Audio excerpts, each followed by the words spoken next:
Morning, honorable members and our guests.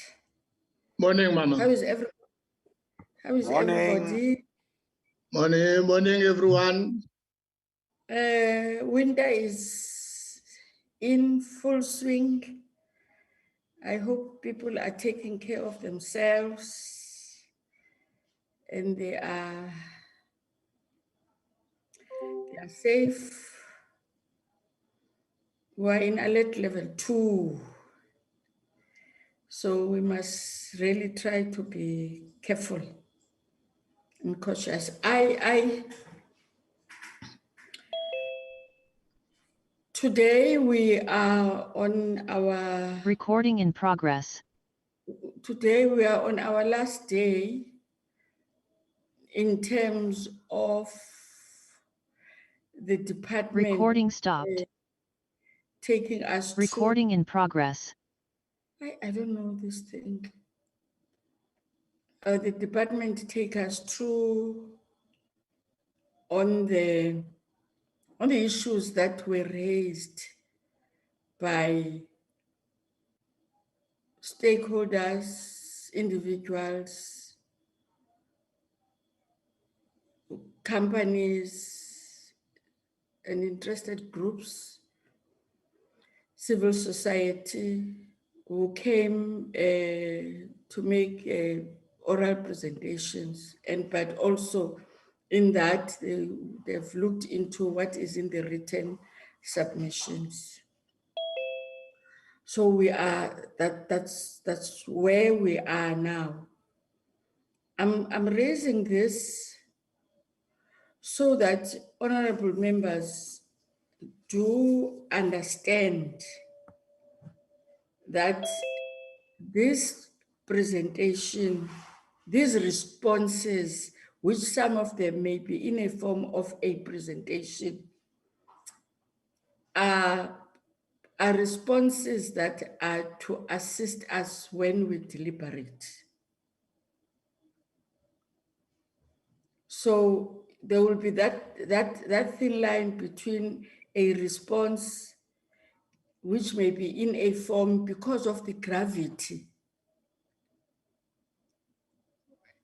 of the sensitivity, the importance, the challenges of issues that have been raised.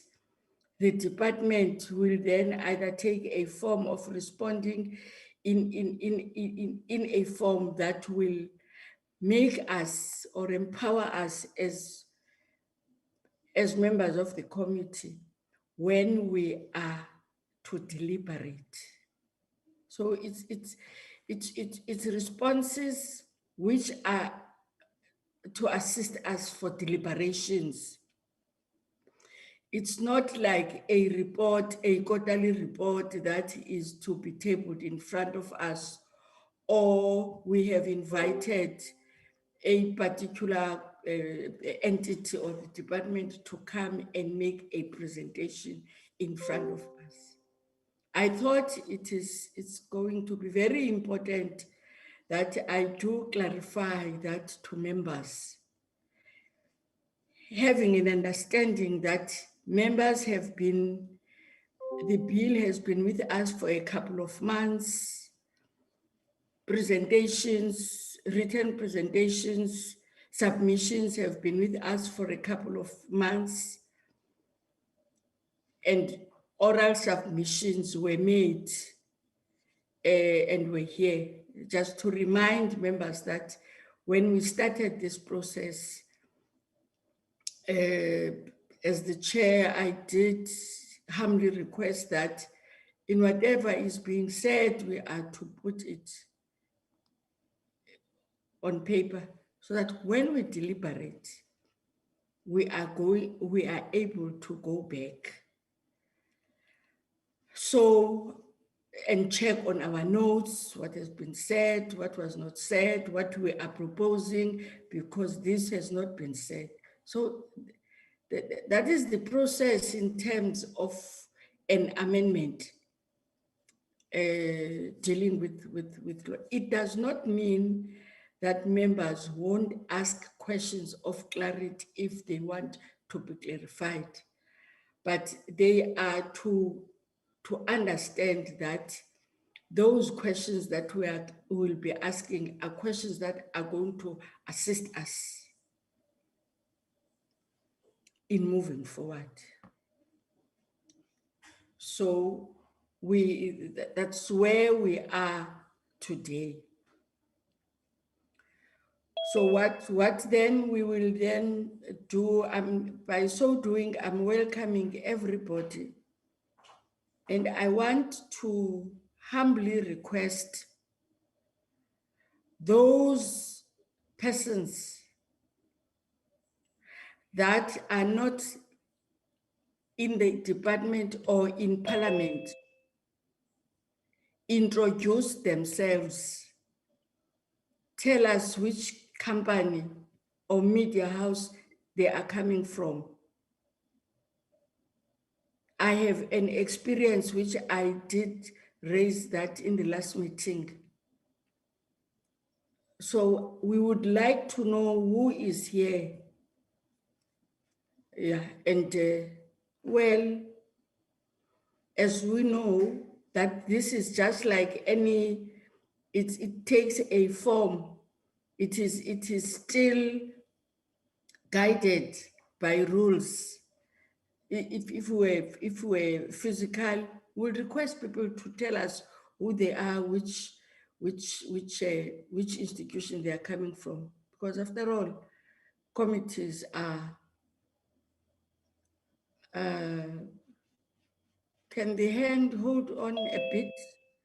We are still going to be dealing with our housekeeping rules. Then after that, we will invite whoever wants to introduce himself. Having said that, welcoming everybody. In PE, it's bitterly cold. I will then ask Ms. Ntabeni to take us through in terms of the roll call, and the DG will then take us through, and we'll get all the guests. And after that, if the minister is around, we'll just a brief overview, and then we allow whoever from the department is going to take us through. Over to you, Ms. Ntabeni. Thank you, Chairperson. Good morning, Honorable Chairperson, honorable members, as well as colleagues. So far, Chairperson, from the committee, we have the following members in attendance. We have the Honorable Chairperson Dundra, Honorable Mdabe, Honorable Nonselem, Honorable Bagraham, Honorable Kado, Honorable Yinana, Honorable Mkondo, Honorable Ngobo, as well as Honorable Denner. And from the committee support staff, we have myself, Portia Ntabeni, the committee assistant, Sibongiseni Ngobo, the content advisor, Tebuo Mukwena, the researcher, as well as Ms. Kolelwa Mabindis, the executive secretary. Thank you, Chair. Oh, sorry, Chair, I didn't receive any apologies. Thank you. Thank you, Ms. Ntabeni. DG? Good morning, Chairperson and the honorable members. Chairperson, the department's delegation is led by the Minister and the Deputy Minister. We have colleagues that will take us through the presentation. We have Mr. Vuyo Mafata, the Commissioner of the Compensation Fund, Mr. Mkalipi. We have Mr. Virgil Sefield. We also have Tando Wababa, who's a PLO. We have Advocate Mukhashwa, who's the legal officer from the Compensation Fund. We have ministry support staff, the Chief of Staff, Mr. Kangala Mutumela, and we have Ms. Karabo. We have Mr. Zandi Weli. We also have Matapelo from my office, Chair. We will be joined shortly by Mr. Musa Zondi. I know, Chair, you like to ask who's Musa Z. Mr. Zondi, who's the communication person from the department, will be joining shortly. Thank you, Chair. Thank you very much. I would, okay, I will talk about this when we are at the end. Are there any guests? Are there any guests that are in our meeting? Chair. Yes. Good morning, Chair. My name is Suraya Williams. I'm from the Office of the Chief State Law Advisor. We will be assisting with drafting the amendments to the bill after the committee has deliberated on the bill. I'm joined by my colleague Sarah Govender, who's a senior state law advisor from the Office of the Chief State Law Advisor. She will be observing the meeting, and I will be also observing the meeting, Chair, following the deliberation. So when the amendments is being drafted to the bill, we're able to follow and understand how the amendments should be affected to the bill. Thank you, Chair. you. Thank you very much. I've got Mr. Hudson.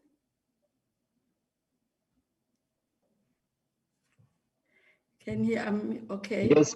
Yes, yeah, another visitor, Geoffrey Nzao, representing Actuarial Society of South Africa, just as observant. Thank you.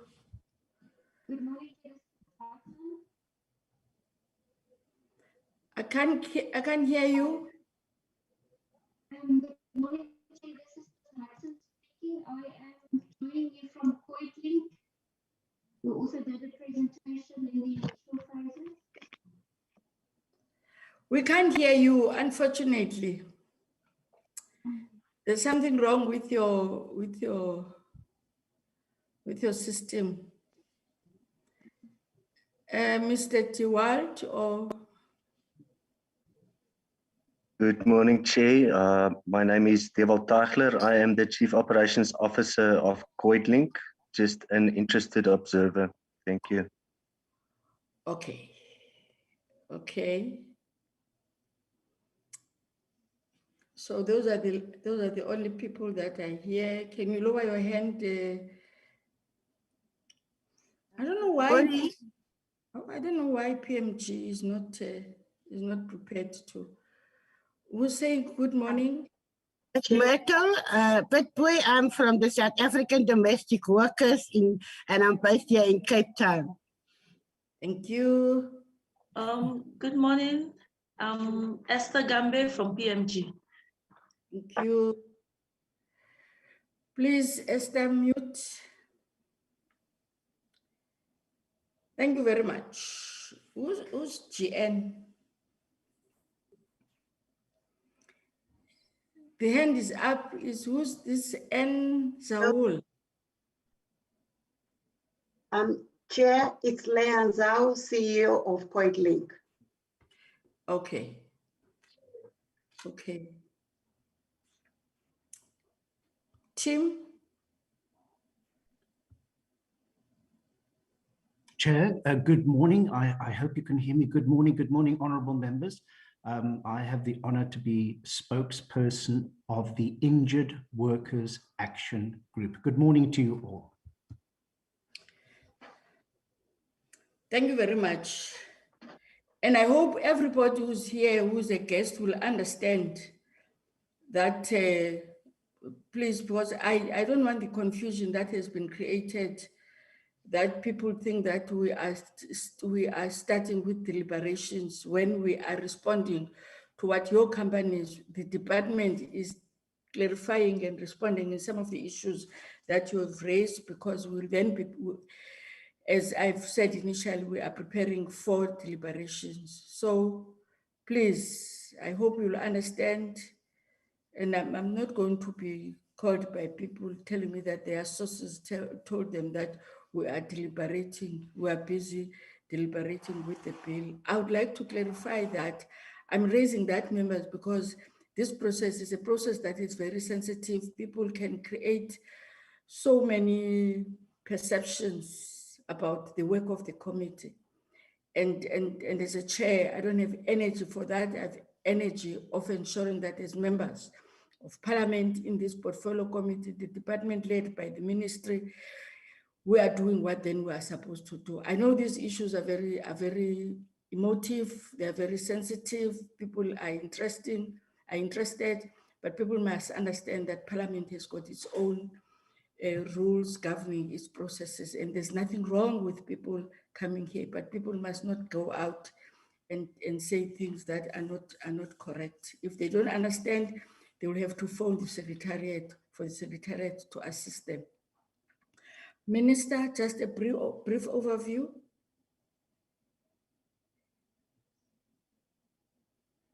Thank you, Chairperson.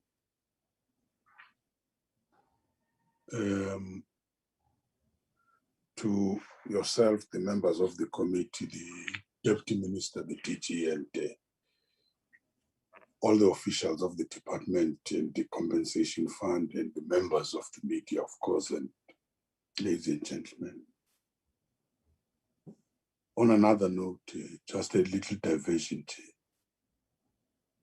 The coronavirus daily statistics are showing that we're moving up at an alarming rate. There's even a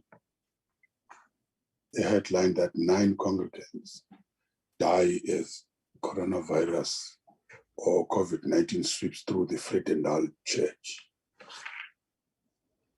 I think it's just to say, let's even be more serious about this. But coming back to the point, Chairperson, thank you for this opportunity, Chair. As usual, I will try to provide an overview whilst the DG, the Commissioner and the team provide a detailed presentation on the response or on the departmental response to submissions which were received by the Portfolio Committee on Employment and Labor on the Corridor Amendment Bill. The first point to make is that part of the core mandate of the department is to continuously strive to regulate and strengthen the conditions for decent work for South African workers. Part of this is to inspect and enforce laws and regulations relating to the health and safety in the workplace. It also includes providing support for workers who are injured or contact illness in the workplace, part of the social security network that that government has developed over years, striving always to improve the provisions of services. Let me address the response on Section 73, subsection 4 of the amendment bill in relation to the role of third parties acting on behalf of service providers within the compensation system. The legal problems with the third-party agents include, amongst others, or include the following. They fall outside of the ambit of the National Health Act and the Council for Medical Schemes, and therefore there is no regulatory oversight. Secondly, they do not qualify as authorized institution or healthcare providers or personnel in terms of the National Health Act. And thirdly, they do not qualify as mutual associations as per the COIDA Act. Amongst others, the legal lacuna has implications for patient confidentiality. The fund also experiences a challenge with receiving from the third party the necessary information in order to complete processing of claims, leading to delays in payment, which the third party agent then blames the fund. There's currently 100,000 such delayed claims in the system. And this has consequences in that the third party has no interest in the fund exercising due diligence on claims. And indeed, it lobbies hard to loosen strict restrictions for the payment of claims. So to them, it's about payment of claims. The issue of due diligence seems to be not an interest. So it is a vicious cycle, Chair, as third parties undermine the set processes and procedures of the fund, leading to delays in finalizing the claim. Then this is used as an argument to justify the existence of the third parties. So the solution to this conundrum is for the fund to improve efficiency.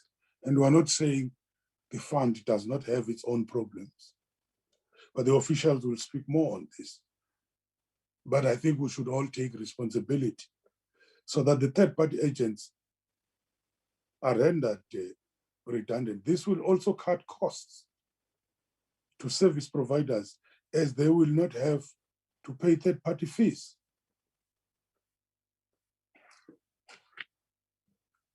Let me refer briefly to the comments on the proposed amendments or insertions and deletions.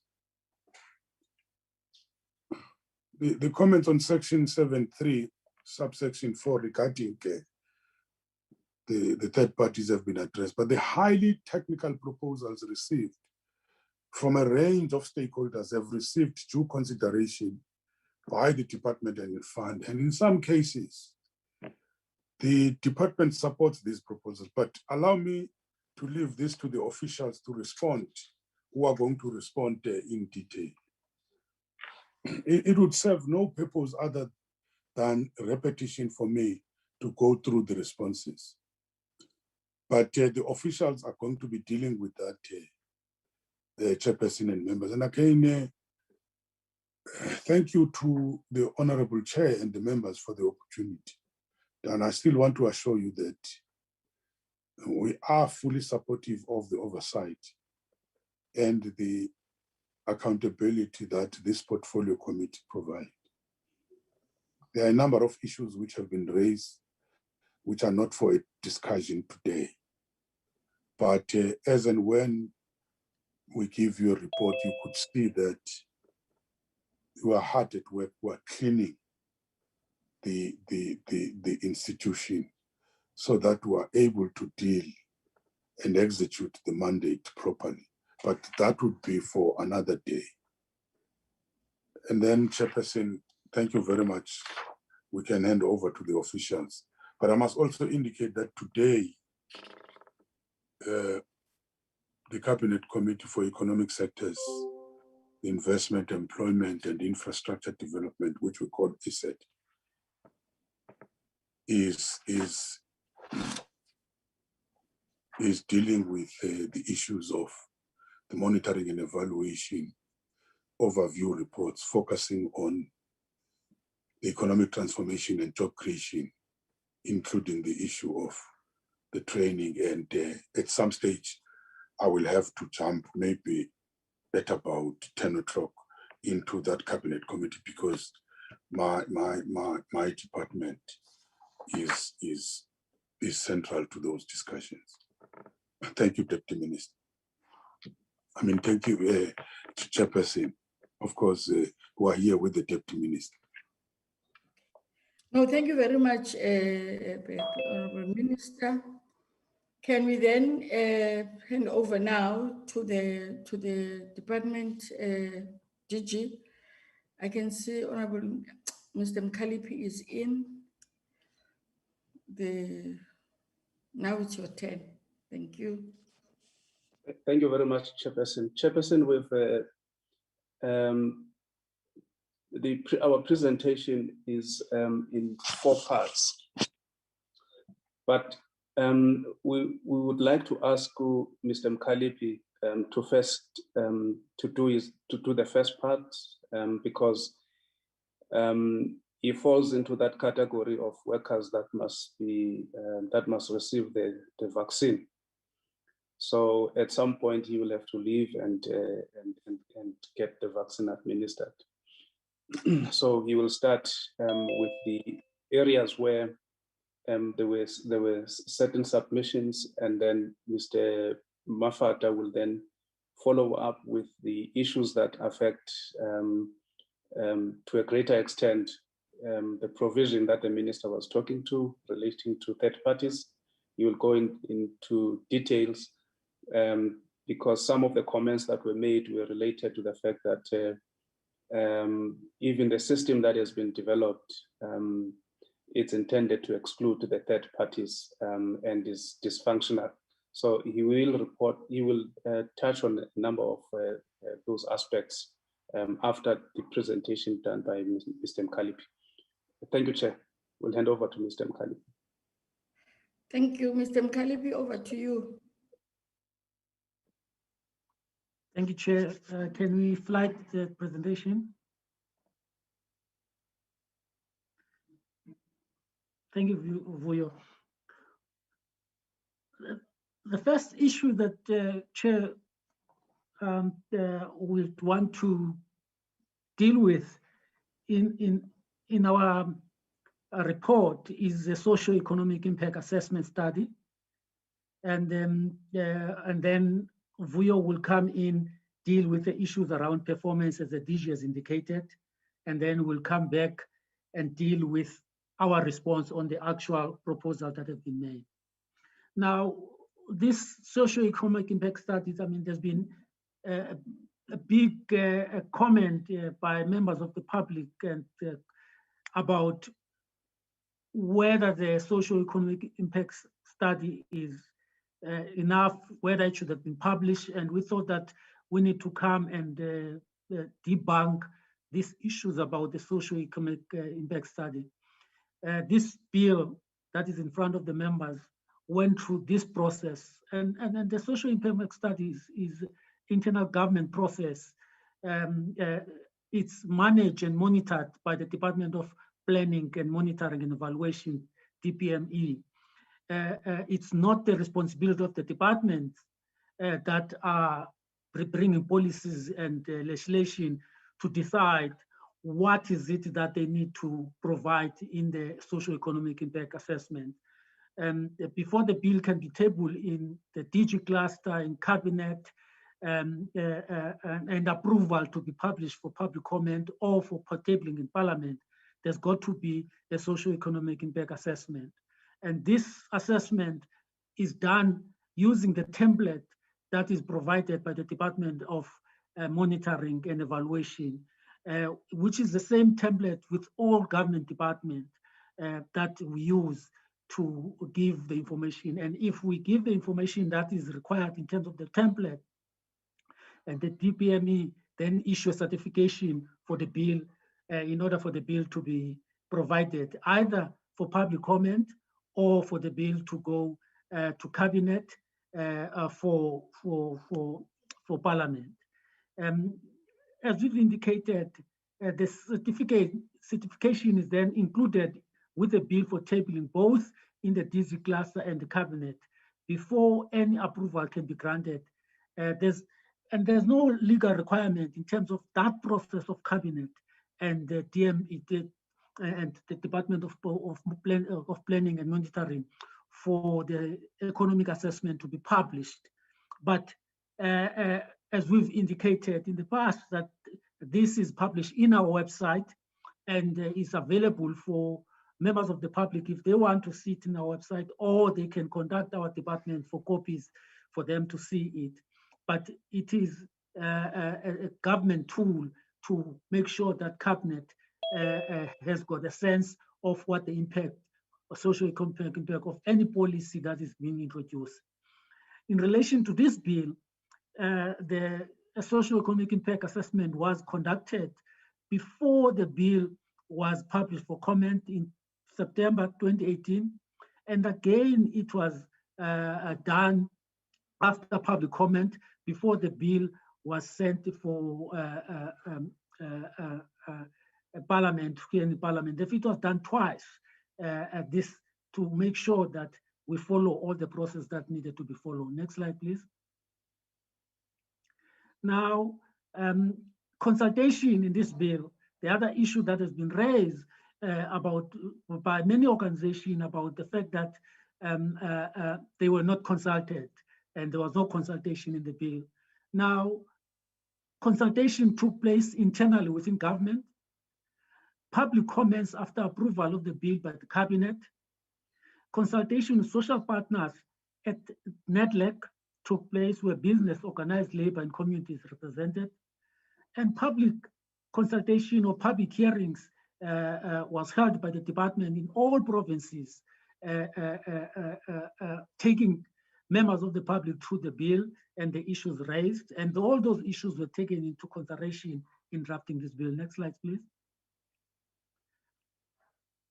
Now, as I've indicated, that government departments were consulted, departments before the bill was put in front of cabinet and parliament, Department of Communication and Postal Services were consulted, Department of Traditional Affairs, Department of Women, Department of Transport, our department, Department of Environment Affairs, and the Department of Mineral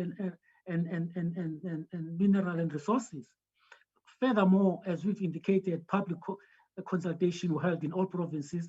The bill was tabled in Parliament in NEDLEC for deliberation. The Director General Cluster was also consulted on the bill because it was presented. They can't go to cabinet before going to the cluster. And it was certified by the state law advisors in keeping with cabinet decision that all bills that are provided for public comments or for Parliament should be satisfied by state law advisors. Next slide, please. And now Commissioner will take over this process and deal with the issues of performance of the fund, because there's been a lot of question about how bad the fund perform and deal with issues and claims, and the Commissioner will try and debunk and give information on this. Thank you.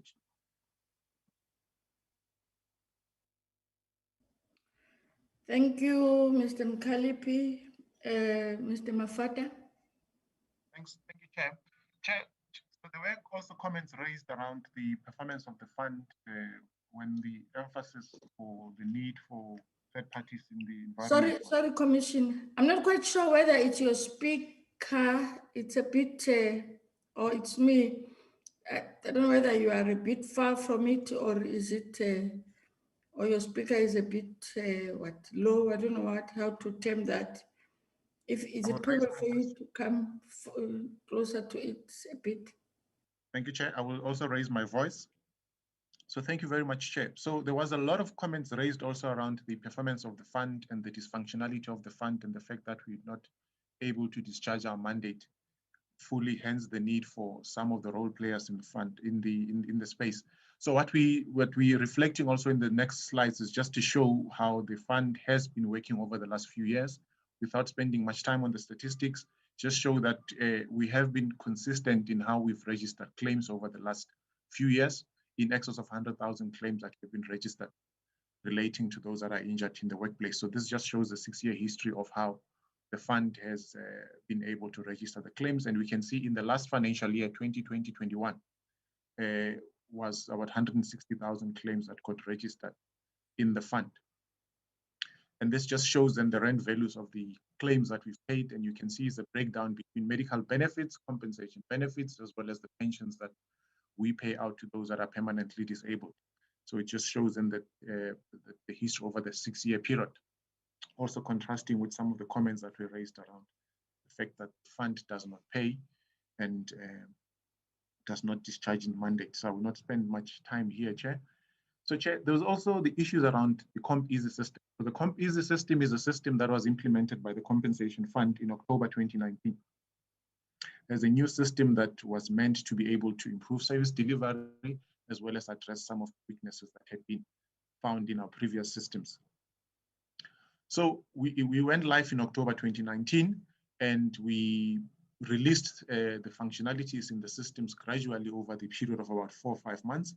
And by end of February, for all intents and purposes, all role players could then transact on the system and be able to submit claim, be it as an employer online or whether it's something that is submitted manually to the fund for the fund to register, as well as medical invoices that could be submitted through the various means that the fund allows for invoices to be submitted. So However, the requirements, as we've indicated, are different to what people are used to in the past. We have seen a lot of change management issues with those that refuse to adapt to the changed ways of doing business with the compensation fund, and the way that the requirements that the fund now requires to be able to make sure that we authenticate those that submit claims in as much as we authenticate the validity of the claims that are submitted to the compensation fund.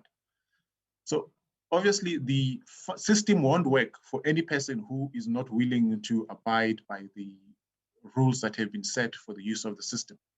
Starting with the registration of people as users on the system. We know that previously in the past, registration on the Department of Employment and Labor's website as an online user was sufficient for you to be able to utilize any of the systems of the department.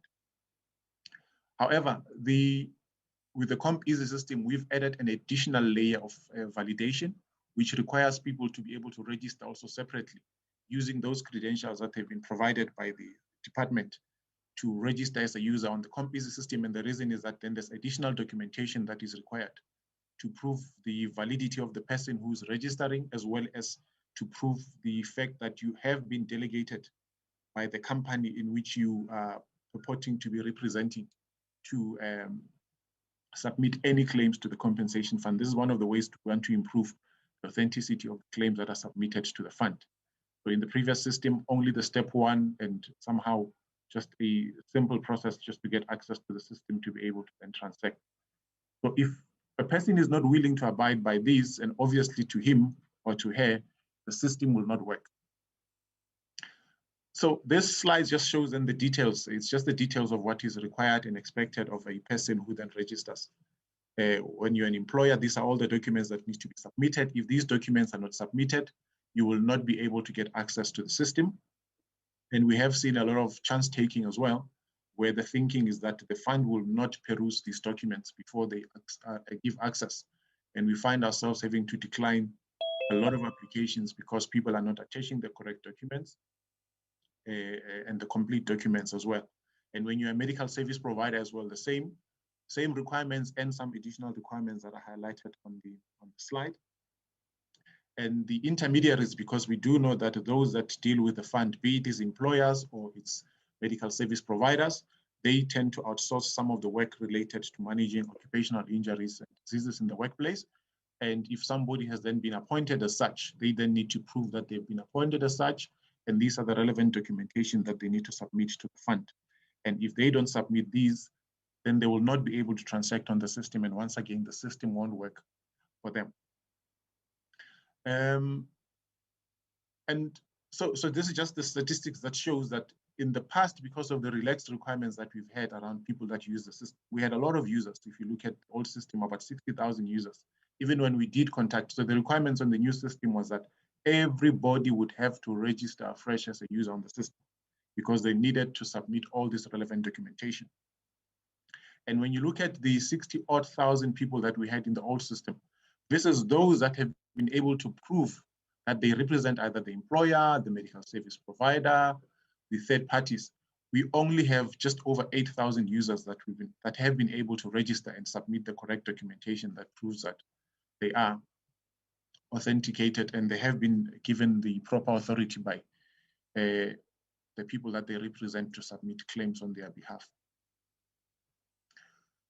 So when it comes to also registering of claims in the system, so the claims can be registered externally using the tab, the application tab that we've made available on CompEasy, that an employer or a third party that represents an employer can go to if they have the authority to register on behalf of such an employer. They can then be able to register on the system and register a claim on the system, or they can submit the forms manually to us, which are then registered by claim handlers at the compensation fund. And then we can be able to adjudicate the claim and authorize for payment. So only an authorized employer, user, or an authorized person by an employer can be able to register a claim. And we have provided requirements. I'll touch on some of these requirements in later slides around what is a full and valid claim that needs to be submitted. But this then just provides an indication of what they need to submit when registering claims.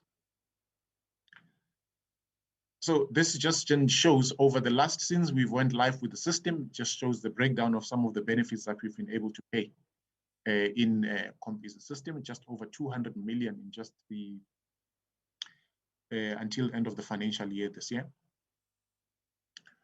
And then just shows the breakdown of claims that are in the system as at a specific period. We can see that we have over 1.5 million claims that are in the CompEasy system, including those that we've migrated from old systems. I'll refer to some of these statistics in some of my later present slides. So similarly, medical claims, because those that are injured in the workplace, they then also go to medical providers for medical treatment. So we have also made provision in the CompEasy system for claims to be captured internally. If a service provider submits a manual invoice to the compensation fund, we're able to capture it and process it. They can also be submitted through a switching process or an FTP process, where they then use an intermediary who then compiles, who has to compile with all the requirements. And these requirements, we gazetted them and made sure that those that are going to be submitting electronic claims on behalf of medical practitioners, they know what the requirements are. And also we've also made an application tab or an app on the CompEasy system that allows a medical practitioner or those that work for medical practitioners to be able to capture the invoice themselves and submit them to the fund.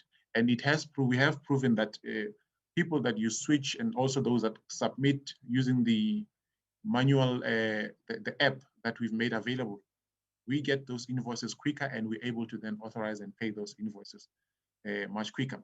And obviously, one of the also pain points that may cause pains for many people is the fact that we've built in additional clinical rules and codes, which would also then assist us with identifying invalid or unaccepted claims in some of the areas, over servicing and non-compliant claims that we need not pay. So if a claim doesn't meet all full requirements of in terms of the COID legislation, we don't accept such an invoice. And if it's in the system, it has been accepted, but it's still missing some additional information, we also then don't pay such invoices. And this slide just shows the breakdown of what we've paid since we went live with the system, and also what just showing in the last financial year what was paid. You can see that we've processed over 3 billion rands in invoices since the CompEasy system went live, and we have paid more than 2.9 billion of these invoices. So, Chair, there was a lot of questions that was asked also around with the amendment or the inclusion of section 73, subsection 4, what is it that we're trying to address? So I'll take my time also in taking the committee through some of the legal as well as the operational challenges that the use of third parties, particularly with regards to seeding of claims to external providers from healthcare providers, some of the challenges that it creates, and with regards to legislation as well as the operations of the fund. So, Chair, so third parties have, as they presented, that they represent both employers in some cases as well as medical service providers. And they claim that they then assisting the fund to carry out its mandate. So to enable the committee to be able to make then the informed decisions, we basically will take you through some of the legal framework under which some of the role players in the claims process have to abide by, and how this benefits the fund and what are the issues that this causes. So we derive our mandate from the COID Act, and everything else that we do in terms of the COID legislation. The COID legislation, because we provide medical aid, we provide compensation and so on, we then also have to comply with many other laws that we have to make sure that these are complied with. Chief among those, Chair, is the National Health Act, because it governs and guides the manner in which the personal details of those that are treated in private and public health facilities or by healthcare practitioners, everybody needs to abide by. So I'll just touch briefly on some of these sections that relate to it. And we know that effective from the 1st of July, the POPI Act also comes into effect, which also then places the legal onus on the fund to ensure that the confidentiality of our clients' information is also upheld. So in this slide, Chair, this just seeks to just show the role, the way that the claim process happens. So if a worker in the workplace gets injured, in terms of the law, the person is required to report an injury to an employer within 7 days. And once the employer receives such a notification, the employer doesn't have to say, I believe you or I don't believe you. So the decision of whether this is an occupational injury or disease is a determination that will be made by the fund after receiving the accident reports as well as the report from the treating doctor. So they then have to send. So while the person has gone to the employer, they then need to be sent to a healthcare facility. But at the same time, they also then need to inform or the fund and register a claim with the fund. And once a claim has been registered, we then await for some of the claim forms, the information that needs to be completed by the treating practitioner. And the treating practitioner would then have to submit this information either back to the employer for the employer to submit to the fund, or in some cases when they already know what the claim number is, they can submit this information to the fund. And these are medical reports, in this case, which is the first medical report. And we then adjudicate a claim based on the information that we've received from the employer and the treating practitioner. If we've accepted liability for such a claim, then the medical practitioner can then be able to submit invoices to the fund for the fund to be able to then pay the invoice. And if, in terms of the law, for the first 2 months of the injury, if the worker has been temporarily disabled and is going through treatment, the employer pays the salary of the worker. And then once we have accepted liability, we then get the necessary documentation from the employer, and we're able to then to pay the TTD, or the temporary total disablement payout to the employer. If now the fund is paying it to the claimant, we then be able to pay it to the claimant, and we communicate even the outcomes of adjudicating the claim or the medical claim to the healthcare practitioner. So this is meant to be a process if all the role players play their part. The employer registering a claim and taking responsibility for making sure that this claim reaches the fund. And once it reaches the fund adjudicates the claim with all the information that has been submitted and the reports that we get from the practitioner. Then we can be able to communicate back to the employer and to the medical practitioner in terms of what the claim number is, and accept an invoice that is submitted by the medical practitioner to be able to pay. At the end of this whole process, once all processes have been completed, there's progress medical reports that the medical practitioner needs to submit to the fund for us to continue then to be able to pay the TTD to the worker, as well as the medical invoices that needs to be paid back to the healthcare practitioner or healthcare provider if the worker is still undergoing treatment. At the end of all this process, and the law gives about 24 months, some injuries may be more complex while this person is going through treatment. In some of the cases, the person may go through treatment quicker. And once the final medical report has been submitted to the fund by the medical practitioner, either directly to the fund or through the employer, we then are able to make a final assessment on the claim and then pay the final payout to the worker. So in an event that the worker is deemed to be permanently disabled based on the final medical report, this person will then be, depending on the degree of disablement, the person may either qualify for a lump sum payment from the fund or from a lump sum payment plus pensions that they would then enjoy from the fund from that point going forward. So this is an ideal process that then needs to be followed when we deal with a claim in the later slides, and then I'll just show how this process sometimes gets broken, and it gets broken due to, in most cases, non-compliance by employers, and sometimes even the involvement of some of the third parties who are not anywhere specified in the COID legislation in the processing of the claims. So when I look at the role players, we have healthcare practitioners who are regulated. So now healthcare practitioners are regulated in terms of the Health Professions Council Health Professions Act through the HPCSA. They have to comply with certain requirements, ethical conduct as well, that is expected of them, because they deal with sensitive patient information. We also have hospitals that are registered with that get their licenses from the Department of Health, and also all healthcare practitioners and providers who are going to claim from medical aids or healthcare funders are required also to be registered in the practice code numbering system. So this is a system that the Bureau of Healthcare Funders administers on behalf of the Council for Medical Schemes. So you cannot submit a claim anywhere if you have not been issued with a practice code number. So now, in the registering with this, there's a number of validations and checks that a healthcare provider has to abide by to get this particular number, right? So these are some of the checks and balances that are available for the healthcare fraternity in making sure that in dealing with the patients, safeguards and so on. And then you also have employers who would have their own regulatory bodies, in some of them that they have to comply with, but most of them all have to then register with the DTI through CIPC if they are incorporated institutions. And we have the Compensation Fund, which is an entity of the Department of Employment and Labor, and it's then has to abide by the regulations and laws that have been set with regard to adjudication of claims. If you look at it, so these are the three role players that play a part in the registration, adjudication, and payment of claims of workers and dealing with the sensitive information of those that are injured in the workplace.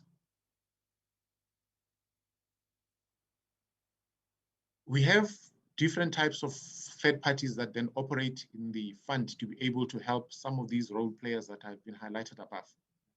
So we have, I spoke earlier on about the FTP process that employers uses to, or medical practitioners use to submit batched medical invoices because of the volumes of some of these invoices that are submitted to the fund. So these, the first group or type of third parties that we deal with in the COID environment is the switching houses. So those that are appointed to use their technology to help medical providers to submit claims to healthcare funders such as the Compensation Fund or other medical aids based on the rules that that healthcare funder would have set for submission of such invoices. So this, the healthcare funder then, or the compensation fund in this case, would then receive the invoices, process the invoices, and pay the healthcare provider, because the switching house is just a conduit through which the healthcare provider submits the claims to the fund. We then also have some practice managers where, for example, some medical service providers would appoint a company to manage the administration of their practice. So some of these practice managers would then submit claims as part of their administration to either a switching house for the switching house to submit, or a medical bureau to submit to the fund, or in some of the cases, if the practices are small and they have embraced some of the technology that we've brought to them to be able to submit claims directly, they would capture some of these claims on CompEasy and then submit them to the fund. And once we've processed and paid these claims, we pay the money back directly to the medical service provider that treated the client. We then also have some of the third parties that may also be appointed by a medical service provider to manage the submission of their claims to the fund, and based on the rules of the fund or the healthcare funder, and then we pay the medical provider also equally back the money that has been claimed. Then we have this fourth type of third party, which is the pre-funders. I think they refer to themselves as pre-funders when they were making the submissions earlier on. So these are, they would then pre-fund invoices or cure these medical claims from a doctor or a healthcare practitioner or a healthcare facility, and then they would submit this as their own to the compensation fund based on the rules that the fund has. So the practice is then that because they own this invoice now, this money then gets paid back to them as the same parties. So part of the challenges that we'd have, that we, as a practice that has always happened in the past, is that the same vendors would then also, in most instances, register the related claim with the fund. So you have an invoice where the medical practitioner has helped a client, but without a claim, this invoice cannot be paid, because the system would allow any person who has access to the system to register a claim on behalf of an employer, you would find some of these vendors then registering these claims on behalf of the employer. Without the knowledge of the employer, whether the claim was complete or not, as long as you had a claim number, you could then submit this claim to the compensation fund, which is the practice that we've seen with most of this. So whether we've accepted liability for a claim or not, the claim comes in. So when you look at this practice, it's equal to writing your own check, because you're sitting with an invoice which you have procured from a medical provider, but for your invoice to be paid, you need a corresponding claim. So you then go in and register that particular claim. So with the amendment of section 73, with the inclusion of subsection 4, this was meant to correct this anomaly with this particular type of third parties. And I'll expand on this point in the subsequent slides. So I mentioned earlier on the requirements of the medical service providers in terms of registering on the practice code numbering system through the BHF, then being obviously then regulated through the National Health Act, the Health Professions Act, and so on. So nowhere is there a third party, or this third party that now owns a medical invoice is regulated. So there is no specific set or code of conduct or code of ethics that they are forced to abide by in ensuring patient confidentiality and making sure that the sensitive information of a claimant is not abused and is not used for any other purpose other than for the benefit of the injured worker. So that's one of the big legal challenge that you have with these third parties. And as I indicated, there is nowhere, even in the Council for Medical Schemes, where there is some kind of an oversight that is played over these third parties. When we zoom in on the National Health Act, because it relates any person who gets treated at the healthcare facility is defined by a healthcare practitioner, is defined as a user in terms of the National Health Act. And the specific provisions in the National Health Act that relates to confidentiality of a patient's information, and the manner and the ways in which anybody else can access. And if you look at the access that it provides for in section 15, that a health worker or any healthcare provider that has access to the health records of a user may disclose such personal information to any other person, healthcare provider or healthcare establishment, as is necessary for any legitimate purpose within the ordinary course and scope of his or her duties, where such access is in the interest of the user. So I don't know what interest of if you look at some of the challenges I'll highlight earlier on, I'm not sure in what the interest of the patient or the injured workers has been. We've seen also in the submissions that were made in defense of the practice and the use of third parties, how no mention was made of the injured worker. Instead, the mention was made mainly only of the healthcare provider that needs to be paid. So we, as a fund, we battle to see in how is this in the interest of a user or the patient or the injured worker that such transfer of these records are made to third parties. I'm going to just give it, because we speak a lot about the personal information of the injured workers and how this personal information of injured workers is then given to third parties who may not have any oversight bodies that looks at the ethical conduct of these bodies. So a medical invoice that the compensation fund requires to be submitted by a medical provider, healthcare provider, or healthcare institution, it complies with the regulated types of accounts that a healthcare provider needs to submit to a healthcare funder, right, as issued in the Medical Schemes Act.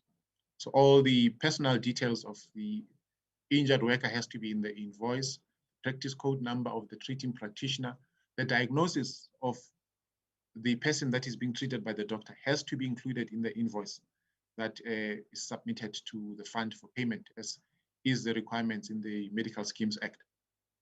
So for all intents and purposes, the invoices of the fund then complies with the requirements that are required to be submitted in terms of the Medical Schemes Act.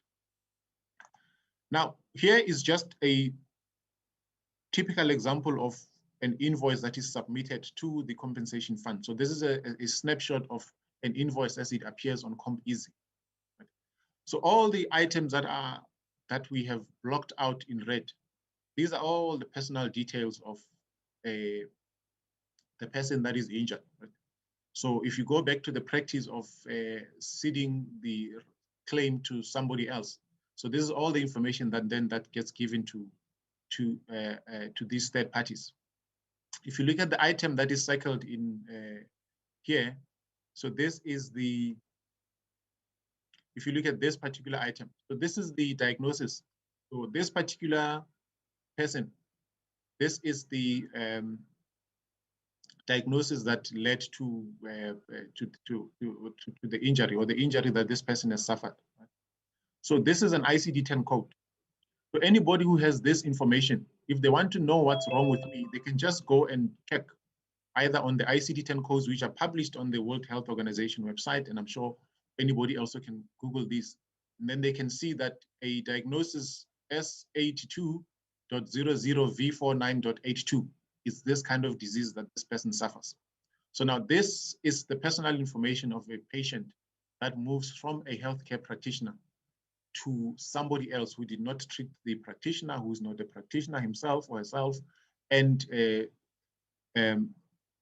so that's the main issue also with regard to how this also breaches the confidentiality. We haven't even touched on the requirements in terms of POPI to show that where such information of the user has been shared, it is done with the consent of this particular patient that is being treated.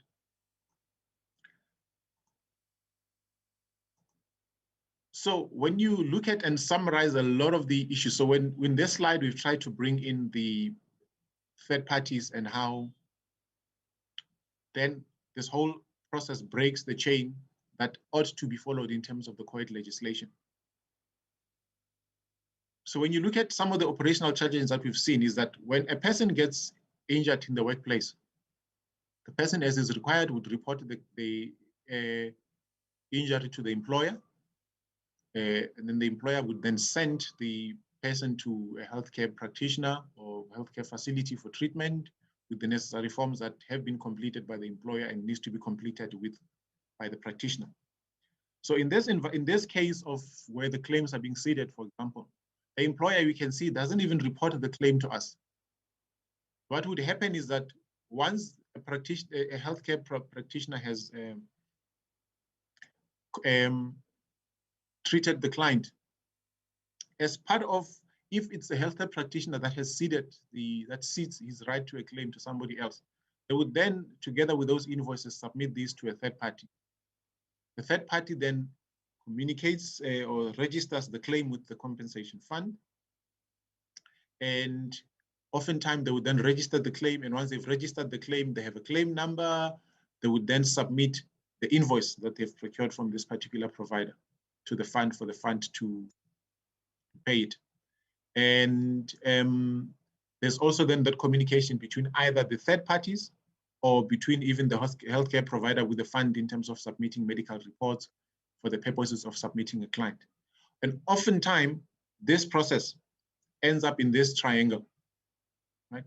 The poor worker may have been treated, may have received the medical treatment that he or she requires, but that's the end of the process for him or her, because in most cases, you end up even having no way to even contact the particular person to be able to then finalize the claim, because what would have been submitted here would have been information that is sufficient to be able to register a claim and adjudicate it. But adjudication of a claim is just the first step of finalizing the injured worker's claim. There's a number of things that has to go in. There's continuous treatment where we need to get to progress medical reports, final medical reports.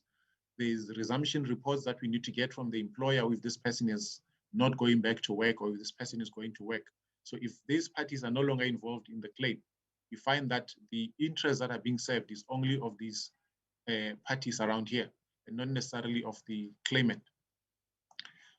And we recognize the important role that healthcare providers play in the treatment of workers. So, and the system works and the process works if all the role players, employers, the healthcare providers, and the fund play their part in making sure. Because after all, this instrument, the COIDA legislation, has been put in place to make sure that it protects workers and provides social security relief in an event that the worker is unable to earn an income if there's been an occupational injury or disease.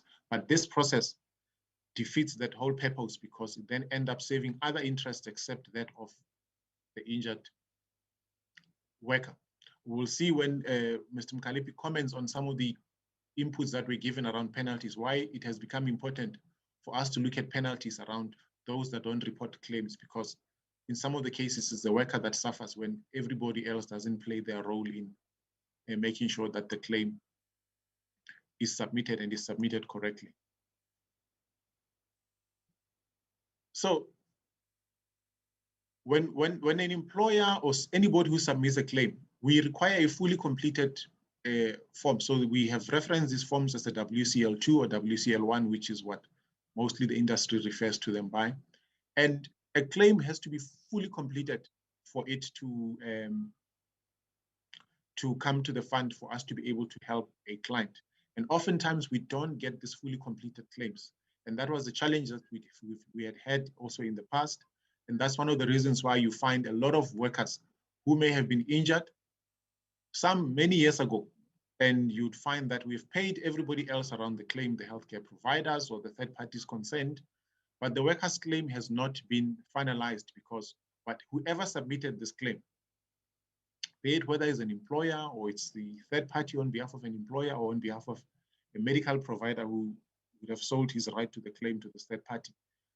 What is done is enough to be able to satisfy the interests of that particular party, but not enough information is provided to be able to make sure that the injured worker himself or herself also then gets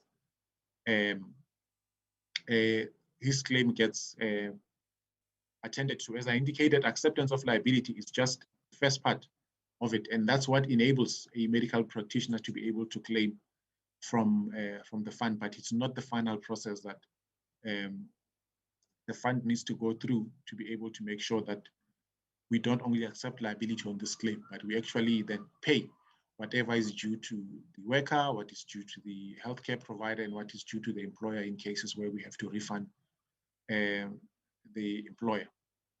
So we have a large number. The minister referred to earlier on the number of claims that we have, that most of which are claims where we have paid medical practitioners, but we have not paid the injured worker because we don't have any information that helps us to be able to submit. And oftentimes when you go into the system, even the contact information that relates to those that submitted claim is that of a third party. And when you contact these third parties, you don't get any assistance because the interest that may have been served by registering this claim was for the payment of a medical claim, not necessarily of finalizing a claim on behalf of a worker. And we then have to look for the employer, for the injured worker. In some cases, we don't succeed. And the only time we're able to get the injured worker is if they have complained and submitted inquiries that they were injured so many years ago and their claims were never finalized. If they give us a claim number, you find that then there was some information that was missing in the claim, and only then are you able to start helping a worker and be able to make sure that you finalize the claim.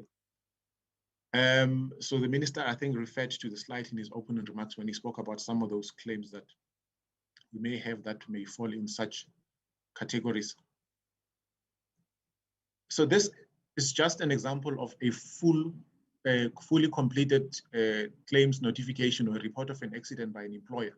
And for us to be able to start registering a claim, we need this form fully completed. In most cases, what we've seen, for example, even when you do get it, you get it completed only with the information that enables you to be able to register this claim and possibly also accept liability for it if it's an occupational injury or an occupational disease. But it doesn't allow you, as I said, to be able to even do many other things in the interest of the worker to be able to pay back the worker or to pay the employer if there's been TTDs that were paid by the employer. And I think in the form itself, there's clear guidelines on who must complete what. But these are some of the things that also then that get neglected either by both the employer or those that submitting the claim on behalf of the employer. So as I indicated, a break in the chain that we had outlined above is one of the things that also leads to delays. And oftentimes, even in the previous submissions, a lot was said about how the fund delays in processing claims and paying claims and how dysfunctional the fund is. And some part of the inefficiencies cannot be solely blamed on the officials of the fund, but some of it also has a lot of external influences when you look at the some of the challenges that I've highlighted above. So that's just the in some of the cases also I've touched on this. We have claims where we would have accepted liability because they've been submitted through this process, either the third party or the employer, but you're even unable to finalize it for the benefit of the worker because of some of that outstanding information that you're looking for that you may not have, and it may not be in the interest of a third party to be able to give you this information if they have it, because their interest was in the payment of a medical invoice, not necessarily in the payment of the injured worker's claim. So we've just also tried to just not spend much details on this. I indicated that there's about 160,000 claims that we registered in the 2020-2021 financial year. Liability was accepted for about 89,000 of these claims. So if we look at these claims, we try to look at, of these claims, how many of them were able to be finalized and we could pay them versus what was paid to healthcare providers. So you see, of the 89,000 claims, only about 43,000 claims resulted in payment because you either had full information to be able to finalize it, and you could pay this to the amount of about 267 million. But in the same corresponding period, what we've paid to healthcare providers is about 2.8 billion rands in some of these claims. So, and some of the claims that we would not have paid may join others that either are waiting for closure if the person has gone back to work and there's no payment that needs to be made, or if there was a permanent award or permanent disablement award that needs to be made. You need further information to be able to then process and close this claims, and you may not have it at the time that we closed the financial year. So it just shows the disproportion in terms of how much emphasis gets placed on paying healthcare providers and little on that's on the part of the third parties and little on the finalization of claims. So I think I'll hand over then to Mr. Mkhaliphi to then take us through the responses on the specific inputs that were made in the bill itself on some of the various sections. Thank you, Commissioner. Mr. Mkhaliphi. Thank you, Chair, and thank you, Commissioner. Our presentation so far has dealt with two areas. The area before the bill, the socio-economic impact assessment and the operations of the bill, the consultation. Now, what are we saying in all in terms of the response? As the Commissioner has indicated, the majority of comment deals with Clause 43, Section 73 of the Act. And the Commissioner spent a lot of time explaining the rationale, what are the issues around this issue. But nevertheless, we are going to respond on this in a way that we think will meet the requirement of most of our clients. Next slide, please. Now, the first area that we want to report on, Mr. Edwin Cholan from Solidarity proposed that the law in Section 1 we should replace "and" with "or," where it says it defines accidents instead of it should be, and we think that's not correct, because we believe that there must be a link between the job and the injury, and the word "and" make that link. Now, when you take the word "and" out of that and you put "or," then you break that link between the injury and the employment. And we think that the two tests in the definition are important. That's why there's "and" there, that it's got to arise out and in the course of employment.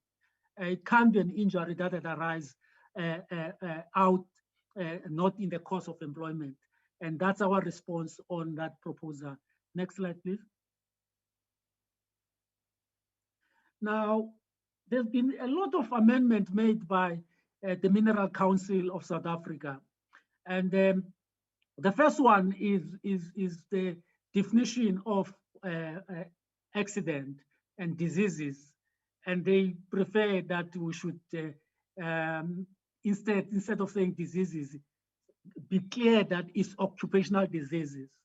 And we are happy to accept this amendment that has been proposed by the Mineral Council. And we think that if members agree with us on this, the bill could be amended to factor that.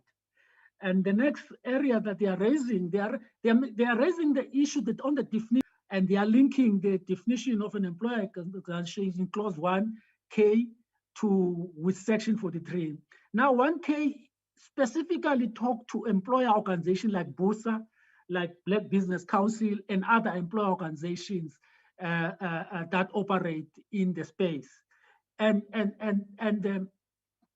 section 83 talk to employers who employ employees.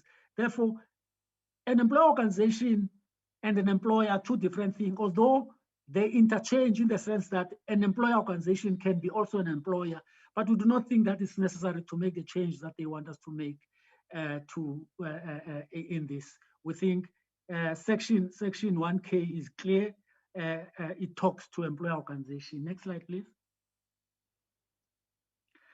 Now, they also go on and talk about the issue of, I mean, as members would know, in South Africa, you've got presently workers working in the mines who are covered by ODIMWA, and workers working outside the mining sector in all other sectors who are covered by COIDA.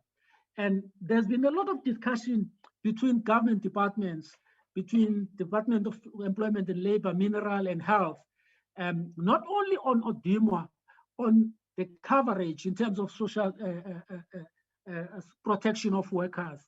Now, although on principle, we do not have an objection on the sentiment that are raised by Mineral Council of amalgamated different coverage, but we think that a lot of work still need to be done on this, because if it's done as it is now, you're going to have a situation where workers who are covered in ODIMWA get different coverage and benefit from workers covered by COIDA, and when they are all under COIDA. Therefore, before we do this amalgamation, we've got to make sure that there's been a buy-in and we make the necessary changes. Therefore, we don't think at this stage it would be advisable to make the change that the Mineral Council is proposing on the area of coverage or ODIMWA. Although on principle, we think it's a good proposal.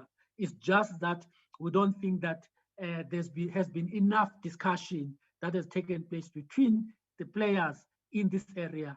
And we think that we should start that discussion with the Mineral Council, with Labor, with the Department of Health, Department of Mineral and Energy, and our department to make sure that we consolidate coverage of workers under one umbrella, and because that's what they are proposing.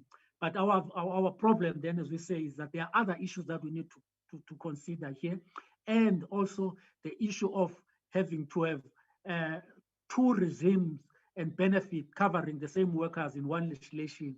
It might open us on unnecessary constitutional challenges in terms of different benefits that are provided by the different organizations. Next slide, please.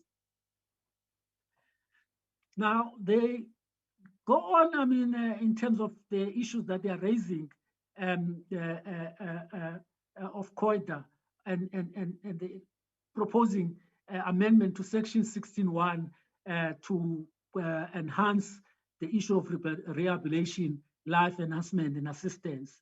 And they proposing that the word life enhancement assistance be defined and the word disease be substituted by the word occupational disease. That will agree on that. Our view on the definition of life enhancement assistance is as follows: that the provision of psychological support subsequent to the occupational injuries of diseases, which forms part of the clinical and vocational and social rehabilitation service, already is defined under rehabilitation in the Act. Therefore, there's no need to do this. As we've already indicated that on the issue of occupational diseases, we agree with them on that.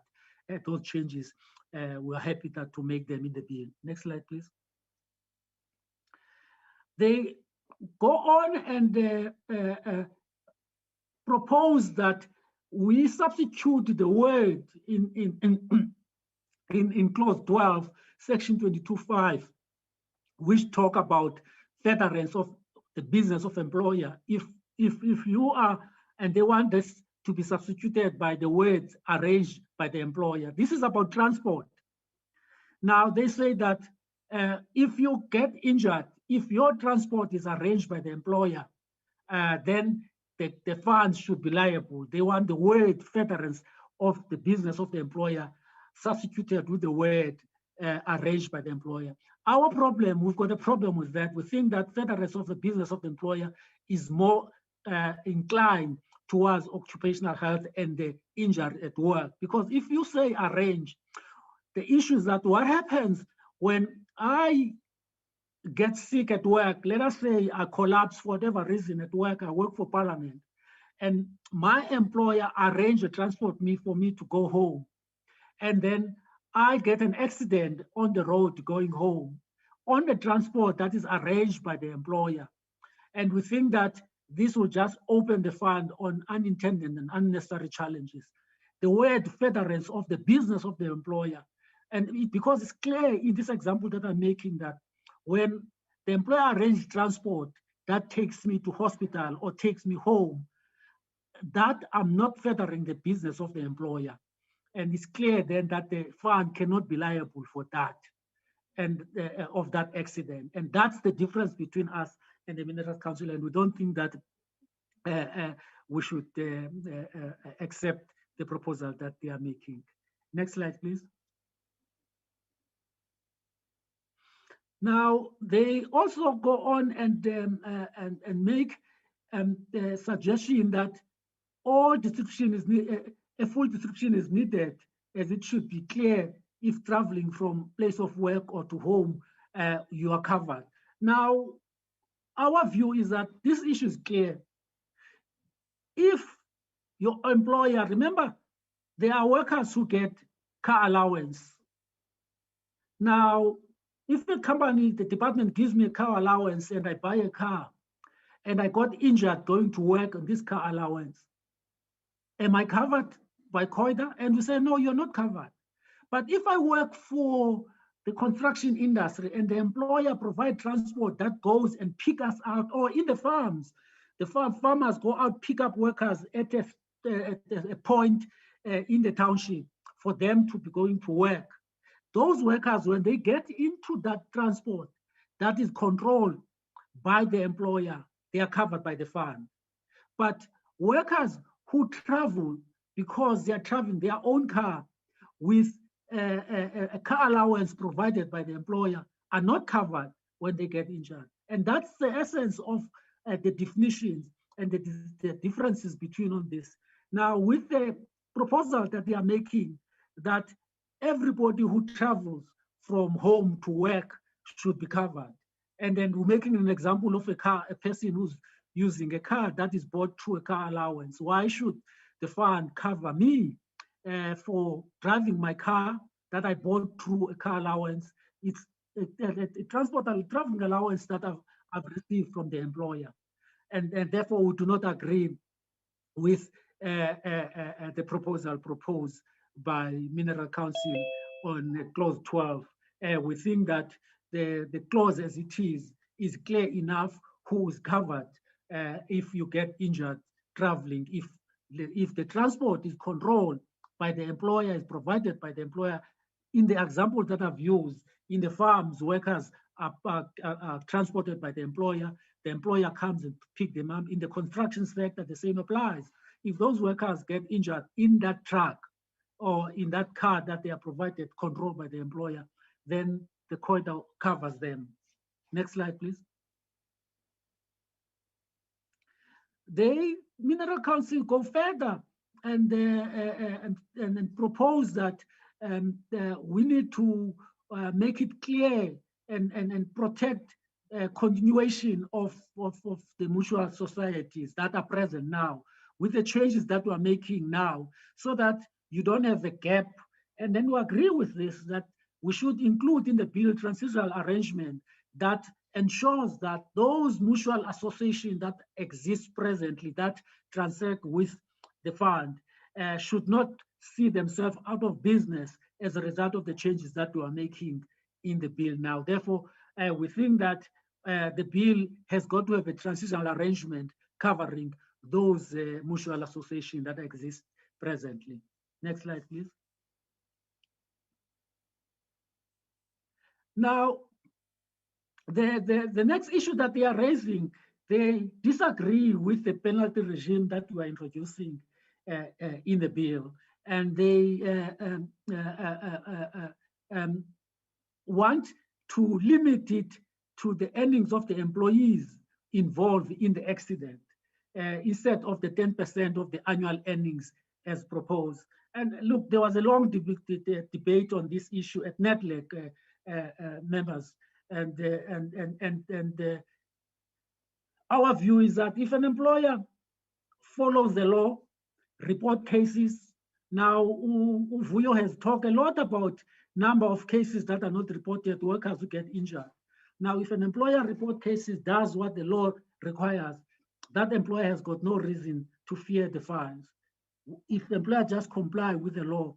Therefore, we don't think that to have a penalty of 10% of the employees that are injured will make any difference and will make any significant fine.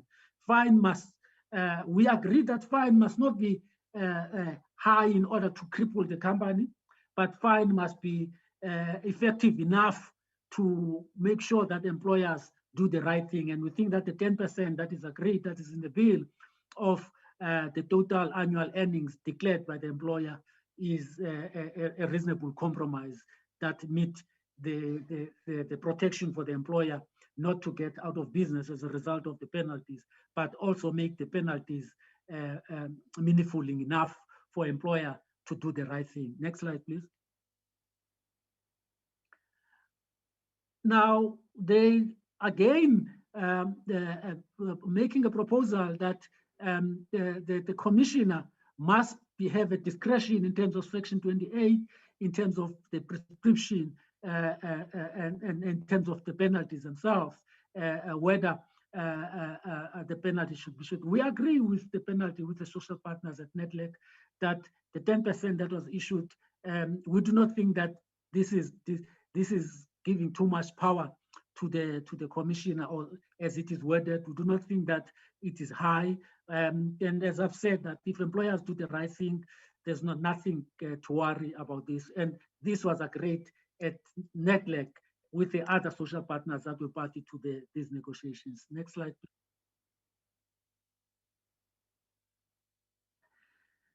Now, the next issue that they proposing,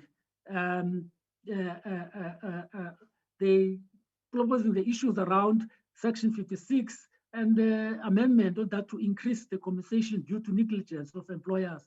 And we think that the existing provision must remain unamended, as no engineer has been or will be appointed under regulation made under the Mineral Petroleum Resources Act. And they are proposing an extra amendment. And we think this amendment that they are proposing was not commented, or it was not part of the public comment in the bill. And we think it will be unfair to introduce at this late stage that kind of amendment. And they go on and make proposal that clause 47, section 78 of the bill must be amended to allow that an election, that if an employer make an election,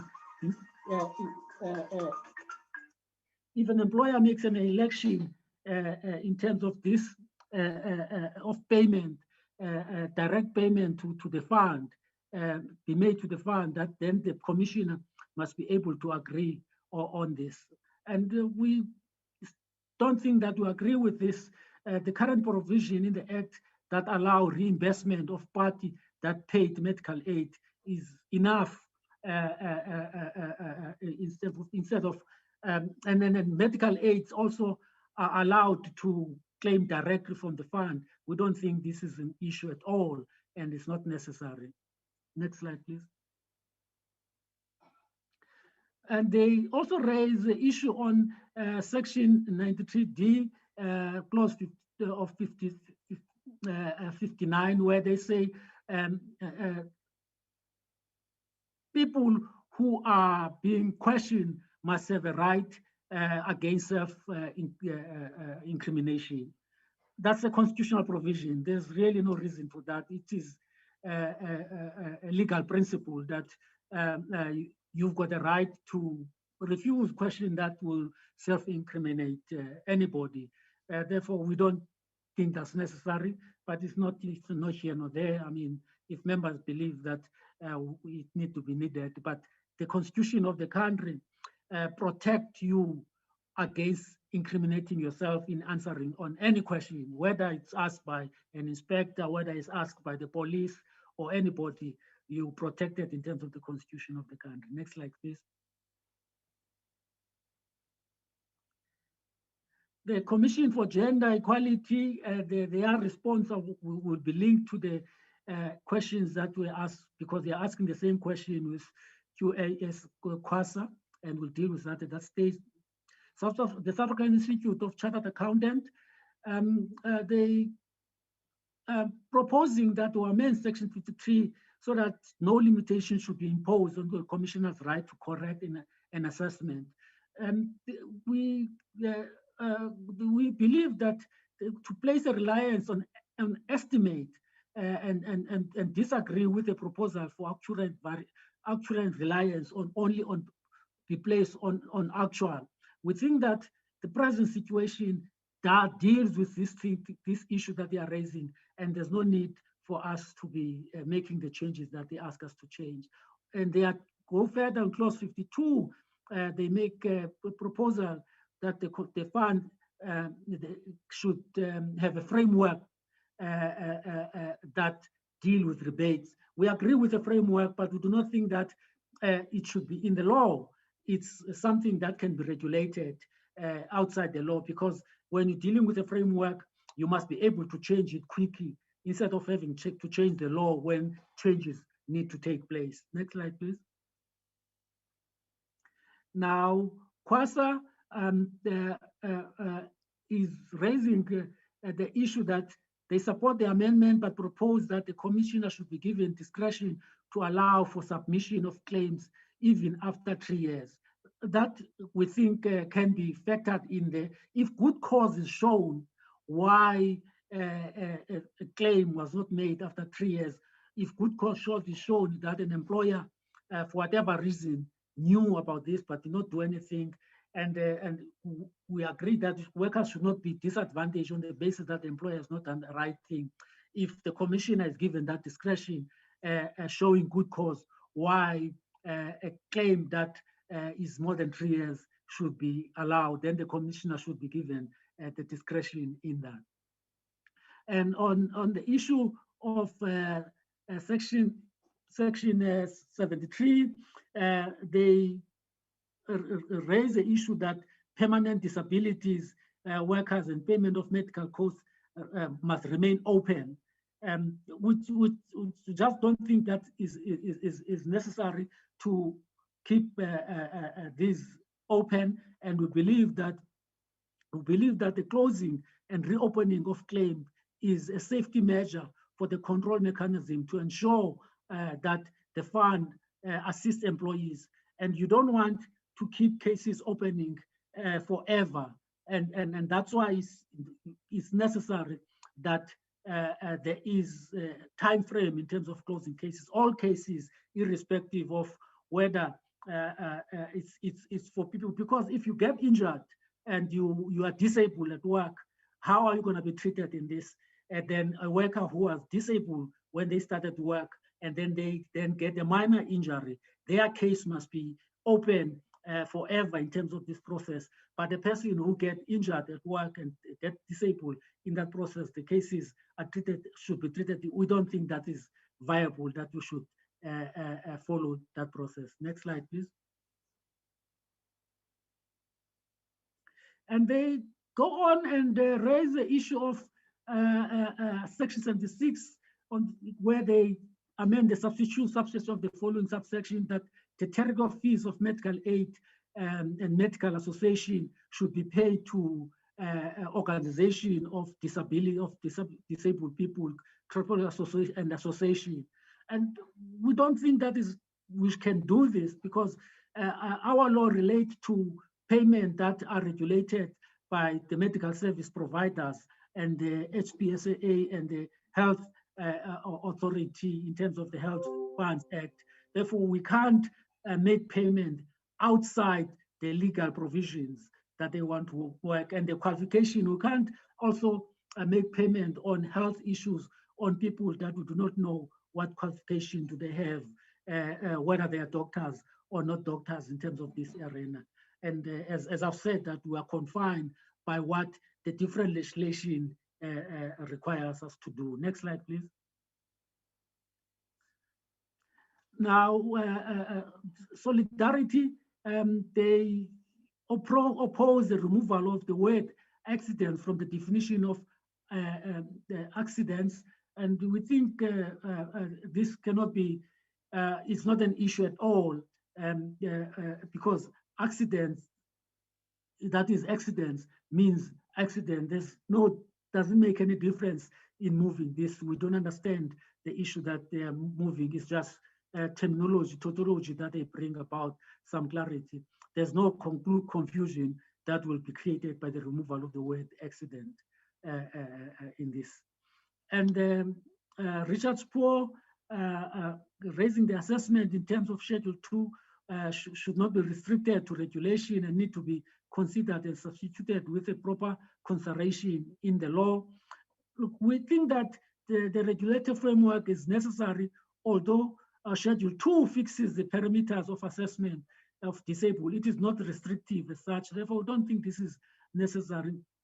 And because it's not restrictive, and even where restrictive, Section 42.9 mitigate against some of the perceived restriction that Section 42C reads as follows: if any injury or serious mutation contemplated in paragraph A has unusually serious consequences for employees as a result of special nature of the employee's occupation, the Director General may determine such higher percentage as he or deems fit. Therefore, we think that there's enough flexibility in that, in this provision for the DG to take a different decision than what the schedule indicates. Next slide, please. And the next issue that they are raising is that the restriction of cost order to magistrate court scale must be rejected. This is the law. The Compensation Commission is a creature of statute, and that statute is equivalent to that of the magistrate. The payments that are fixed in terms of the tribunal status, hence the magistrate courts. Now, well, we know that lawyers would want to charge higher fees in terms of these issues, but unfortunately, the tribunal, if the tribunal is at the status of the magistrate court, the fees has got to be linked to that status. Next slide, please. The next comment is from the South African Society of Physiotherapy, where they want the word medical service provider should be replaced by the word healthcare providers. Look, I mean, our view in this is that the healthcare practitioners is defined in the Health Professional Act, and the National Health Act. And therefore, that's what we're following. If any changes are made in those statutes, then it will follow through into this. We don't think that it's necessary to make those changes. And they raise also that because the fund we pay medical aid fees to both practitioners and hospitals, the medical service provider will continue to be used in the bill as a general term in this. And therefore, we really don't think this is necessary. But if, as we said, the Health Practitioner Professional Act is changed, the definitions they are changed, and the Healthcare Provider and the Healthcare Act, the definitions are changed, we can accommodate those. But that's where we're coming from in terms of that. Next slide, please.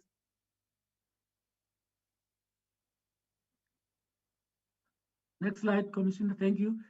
Now, COSATU made a number of technical amendments that I'm not going to spend a lot of time on because we agree with the changes, some of the most of the changes that they are making. Maybe I'll deal with the last one where they say complying with the condition determined by the minister.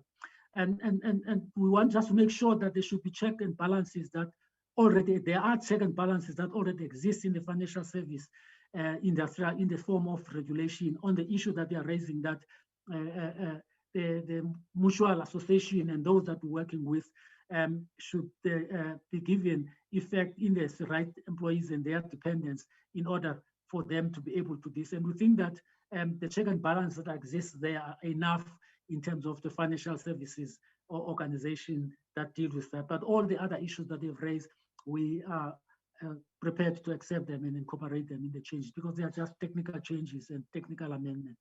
Next slide, please.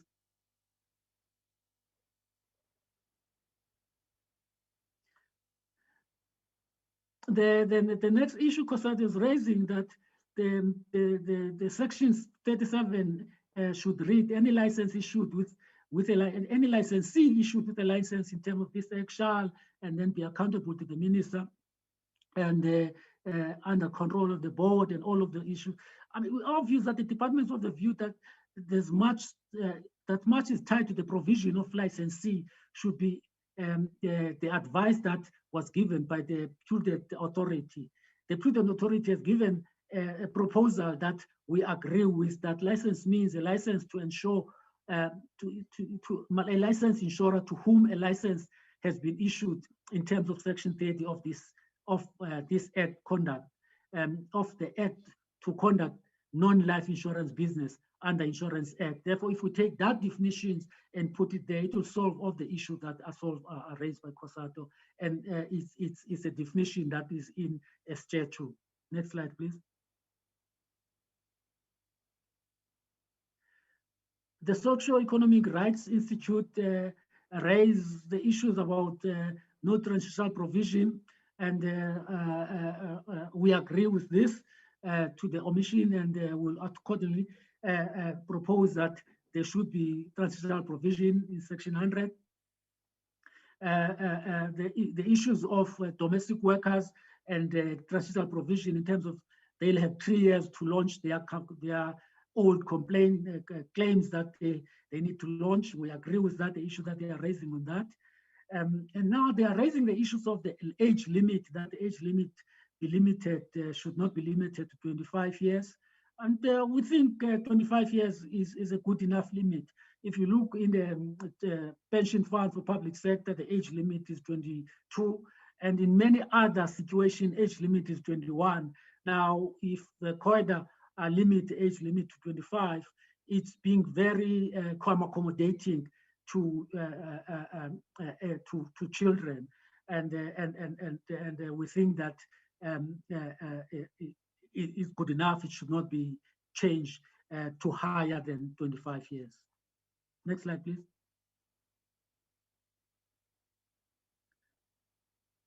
And COMSOL, SAMSA, and others raise, this is the big one, the issue of Section 40, Clause 43, Section 734. The minister spoke about this, the commissioner spoke about this. I mean, what I can say in short, what we agree is that the amendment that we are making we might be prepared to relook at the amendment. And instead of making the change that were made, that members agree to make an enabling provision that will allow the minister to regulate the sector in form of registration first, and will require that every third party that want to intersect with the department, with the commission, should be registered, and that the minister will have an enabling provision that allow him to set up the terms of registration, the conditions of registration in a regulation, and put them on. Then it will take away this issue that is proposed. It will take away section 73.4 as it is, and instead we'll have an enabling provision that allow the introduction of regulation to regulate how these organizations operate, and make a requirement that they should be registered, that the law be also made an enable provision for registration of this organization, and as I've said, enable the minister to publish regulation that will regulate their operation, and to deal with all the other problems that we are having in this, to ensure that we are able to give service to the workers that are get injured at work, but at the same time allow this organization to operate, but under a regime that is regulated through a regulation, then not allowing them to transact with the fund. Thank you, honorable members.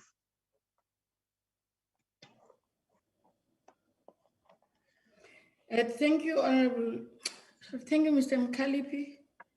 Thank you very much. And thank you to the Commissioner. Honorable members, there are the responses. Any clarities? And, thank you, Michael Bagram. Just to remind members that it's clarities, we're still going to engage on our Honorable Bagram, Honorable Mkonto, Honorable Dana, in that order. Honorable Bagram. Thank you, Commissioner. If I may go ahead, I appreciate it. And thank you for the rather lengthy report. And it's something that we're probably not going to tackle in its full, but I'll have a go at some of the queries that I do have. First of all, obviously, the issue with regard to the impact assessment, it seems like that many of the stakeholders weren't actually approached in any way. I'm not sure if they're happy with what they got out of this, but it just seems to be rather thin, and maybe they would comment on that. With regard to the legal challenge, now, I don't really understand this, and I presume they're going to give us better input on what the lawyers have to say, but they're trying to justify the changes, the suggested changes, by saying that the POPI Act and personal information, et cetera, et cetera. Now, one would be quite aware that these issues have been to our courts before, in particular against the Compensation Fund and the Minister. The Minister's lost numerous cases against third parties. Honorable Baker. Honorable Baker. Yeah, I'm listening. Questions of clarity, don't. Yeah, well, I'm trying to get the clarity. So what I'm trying to understand, I'm trying to get clarity. I'm trying to understand the justification for this objection. And maybe they can explain it, because, for instance, if I'm a doctor and I want to sue the medical aid, I have to go to my lawyers, and my lawyers will have the invoices and they will then issue the summons. I'm not sure what the difference is. Maybe they can give us more clarity, but I can go on a little bit on that, but I won't bog it down too much. Just in terms of the transport, they said where the employer provides free transport, that would then be covered. I'm not sure what they mean when the employer maybe justifies giving you a loan to buy a car or whatever. What point is it free and what point isn't it free? I don't seem to understand that at all. And I'm not sure why they don't want to cover people going to and from work. I don't understand. It's bad for the workforce. We know that the workforce live far away and they take taxis, and I can't understand the justification. In terms of the the issue about barring compensation and there wouldn't be a limit, a 3-year limit, if they can prove that the employer knew about the accident. It's very difficult in some cases to show that, and I think they got to expand a bit on that, because that's going to be very difficult. Many employees do get injured at work, they do go and report it, and the employer never goes forward, and they make no record of it. How does that employee, or the union for that matter, how do they prove to the department that the employer knew about it? And in the I don't know what the slide number is, but the comments are with regard to COSATU, who said they want to change may to must. Once you make that change, it means that no one can challenge it. In other words, you can't. The word may means that it has to be subject to assessment. Must means that the minister's got no choice. And if you don't have any faith in the minister, looks like COSATU's got no faith in the minister, then maybe, and I don't understand that, and the department seems to be supporting that proposal. If you have a look at another proposal from COSATU, and I don't understand the department's comment, it says the insertion of section 30 in bracket 7 to read, and then they go on to read about that. The answer from the department is of the view that the much tied provision on the licensees should be the advice. I think they might have made a spelling error over there. If they could have a look at that, I'm not really sure what it means. And again, on the very last proposal from COMSOL and COIDLink, etc., they're saying, the department's saying that the commissioner shall issue rules on the process for payment. Well, there's no control over whatever the rules the commissioner issues. And although they're going to put it through publication in the Gazette for comments, I presume that they will let us as a committee comment on that. Thank you, Madam Commissioner. I won't go on. I've got a lot more, but I understand. Can Chair? I humbly request, honorable members, please, straightforward questions of clarity. We're still going to have time to argue for or against. But now, questions of clarity. I'm humbly requesting that. Honorable Mkondo. Thanks, Chair. Greetings to you, honorable members, and the minister and the department officials. Chair, I have a request first before I pose my questions.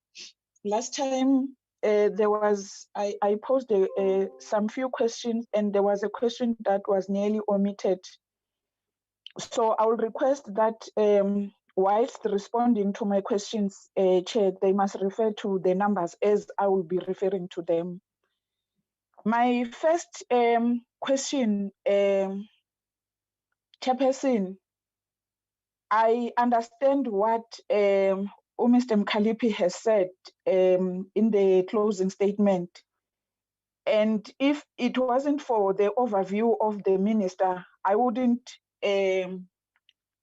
ask this question. Some of those who made submissions proposed that instead of doing away with the refunding, they indicated that they are willing to work within a regulated environment. Why did the department opt to remove them completely instead of putting framework of oversight to ensure that the concerns raised by the fund are addressed? My second question, Chair, is about the issues the department have raised in support of their proposed amendment of Section 73.4. That appears to be mainly on operational nature, which could have been improved through efficiency. Why is the department proposing to address operational issues by legislation and not by operational improvement? is this admission that the management of the compensation fund have failed to improve operations of the fund, and therefore they are resorting to using parliament to legislate to cover up management incompetence. Further, Chairperson, why did the department overlook to include this section amendment in their first presentation to this committee and indicated that they didn't see a need for it, only for the committee to be surprised by the overwhelming public responses on this section? The third question, Chair, I think one has to thank the department for listing the third parties. It has opened one's mind. When they were talking about the switching houses, practice managers, agents, pre-funders, there are many flaws and links. It looks like the operational issues and the legal framework they presented affect all third parties equally. Yet, Section 73.4 seeks to ban only pre-funders. Is there any particular reason for this, Chairperson? Could be that only pre-funders have a local standard to make management of compensation fund accountable by taking the fund to court to meet its statutory mandate? The fourth question, Chair, we were having the Auditor General last week, and in their presentation, it was obvious that the data from the department system cannot be relied upon, and the Auditor General has issued disclaimers for the last 10 years. The picture painted today seems to be in the realm of compensation management only, but not in the real world. If indeed the processing and payment of claims were that good as they have presented, and they want us to believe, then there will be no third parties in our environment, and the clients of third parties will not just pay away fees if they do not wish. During the oral presentation, it was made clear in the fund, if the fund is efficient, then all your stakeholders will deal directly with the fund, not through intermediary third parties. When will the management of the fund start presenting realistic and reliable data? Because we are being made to consider amendments to legislation without credible data. In the same vein, can the department avail the social impact studies they are referring to? The last one, Chair, that is question number 5. I noticed there are quite a number of open claims in the department system. If this is compared to the actual number of claims registered per year, there are almost 2 years volumes of claims that need to be adjudicated. How does this tie in with their claims of 95% of claims being adjudicated within 60 days? Clearly, the oral submissions showed a very different picture. Why do the management of the fund information differ so much with that of the Auditor General and their clients? There is a very obvious contradiction to other numbers reported, which should be relied on. Thanks, Chair. Honorable Dana. Thank you and good morning, Chair. Good morning to everyone and thank you for the presentation. My questions have partially been covered by the previous 2 colleagues, so I have just 3 questions that I want to ask for clarity. The first question is with regards to the personal information that the third parties have access to. Does the POPIA Act not apply to these third parties anyway? So is it not regulated? Is the personal information that these third parties have not regulated anyway by the POPIA Act as well? That's my first question. My second question is on slide 15. Commissioner Mafata indicated that 6,461 employers are registered on the CompEasy system, but the Compensation Fund has previously stated that they have nearly 450,000 registered employers. So that's about 1.5% registered on the CompEasy system. What is the reason for this anomaly? Because I can't believe that that it's because people's documentation is not in order, etc. So I'd like to know that. And my third question is on the last slide, the rules and regulations proposed by the department or by the compensation fund that would regulate the use of third parties. I'd like to know an example, or maybe we can get an idea of these rules that would be set by the department. And will this form part of this amendment? Because I think it's important for us to consider that as well. Thank you, Chair. That's all I have for now. Thank you, Honorable Ndabe. Thank you very much, Honorable Chairperson, and good morning to all the members. The clarity I'm seeking, Chair, the comments on proposed amendments slides are not numbered, so I will just make the comment on the basis of what I've written. Can then the department clarify the constitutionality of unequal benefits for workers in similar situation? They will have to ascertain, have there been any other claims or litigations that have been raised or issued against the department in relation to this unconstitutionality of the unequal benefits? The second one, Chair, it's on the Compensation Fund Act of 1941. Understanding that the Act was enacted on a different environment. Therefore, my question would be, has the department not looked into why not review or rewrite the Act under the different environment altogether, as compared to the time that it was enacted as the principal Act? The fourth one, Chair, it's the agreed penalty with the social partners at NETLEC of 10% of the total annual earnings of employees.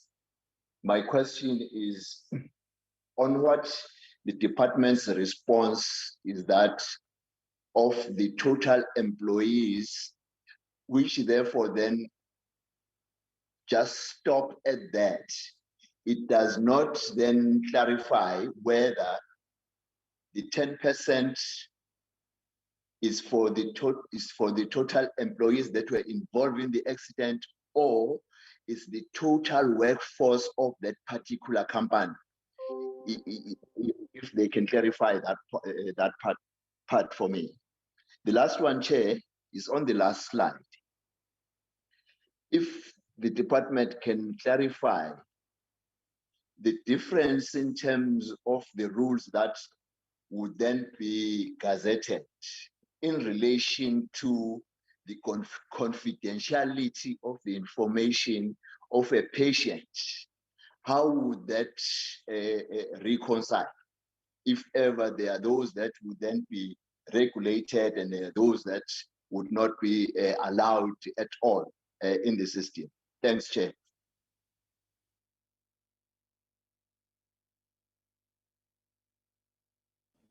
Thank you, Honorable Ndabe. Honorable Kado. Thank you, Chair. I've got two questions. Firstly, as far as I can tell, the South African medical fraternity and third-party administrators weren't consulted in the social and economic impact assessment exercise about the bill. And I would like you to clarify if indeed this is the case, why is it so, given that the bill in its current form would completely change the way that third-party administrators interact with the compensation fund. And then secondly, this portfolio committee heard from the Auditor General's office on Friday. They appeared before our committee, and they gave a harrowing report on just how dysfunctional the fund is and why it received an audit disclaimer and why it's been receiving audit disclaimers repeatedly. And the bottom line is that the compensation fund is woefully poorly administered. and the switch over to the CompEasy system, which we heard a great deal of during the course of this morning's presentation, has been an unmitigated disaster. And we also heard from many of the submissioners on the bill during the public hearings, particularly around Section 43, that the bill in its current form would make the situation worse. So I'd like the department to clarify in just one or two sentences how this bill is going to help alleviate the fund's administrative difficulties. Thank you, Chair. Thank you. I missed your first question, Honorable Kado. I don't know whether it's my system. I'll repeat it for your benefit, Chair. My first question was around the social economic impact assessment exercise and why the medical fraternity and third-party administrators weren't consulted when this bill is going to have such a massive impact on the way they interact with the compensation fund. That's it. Oh, thank you. Mr. Mkalipi, Mr. Mafata.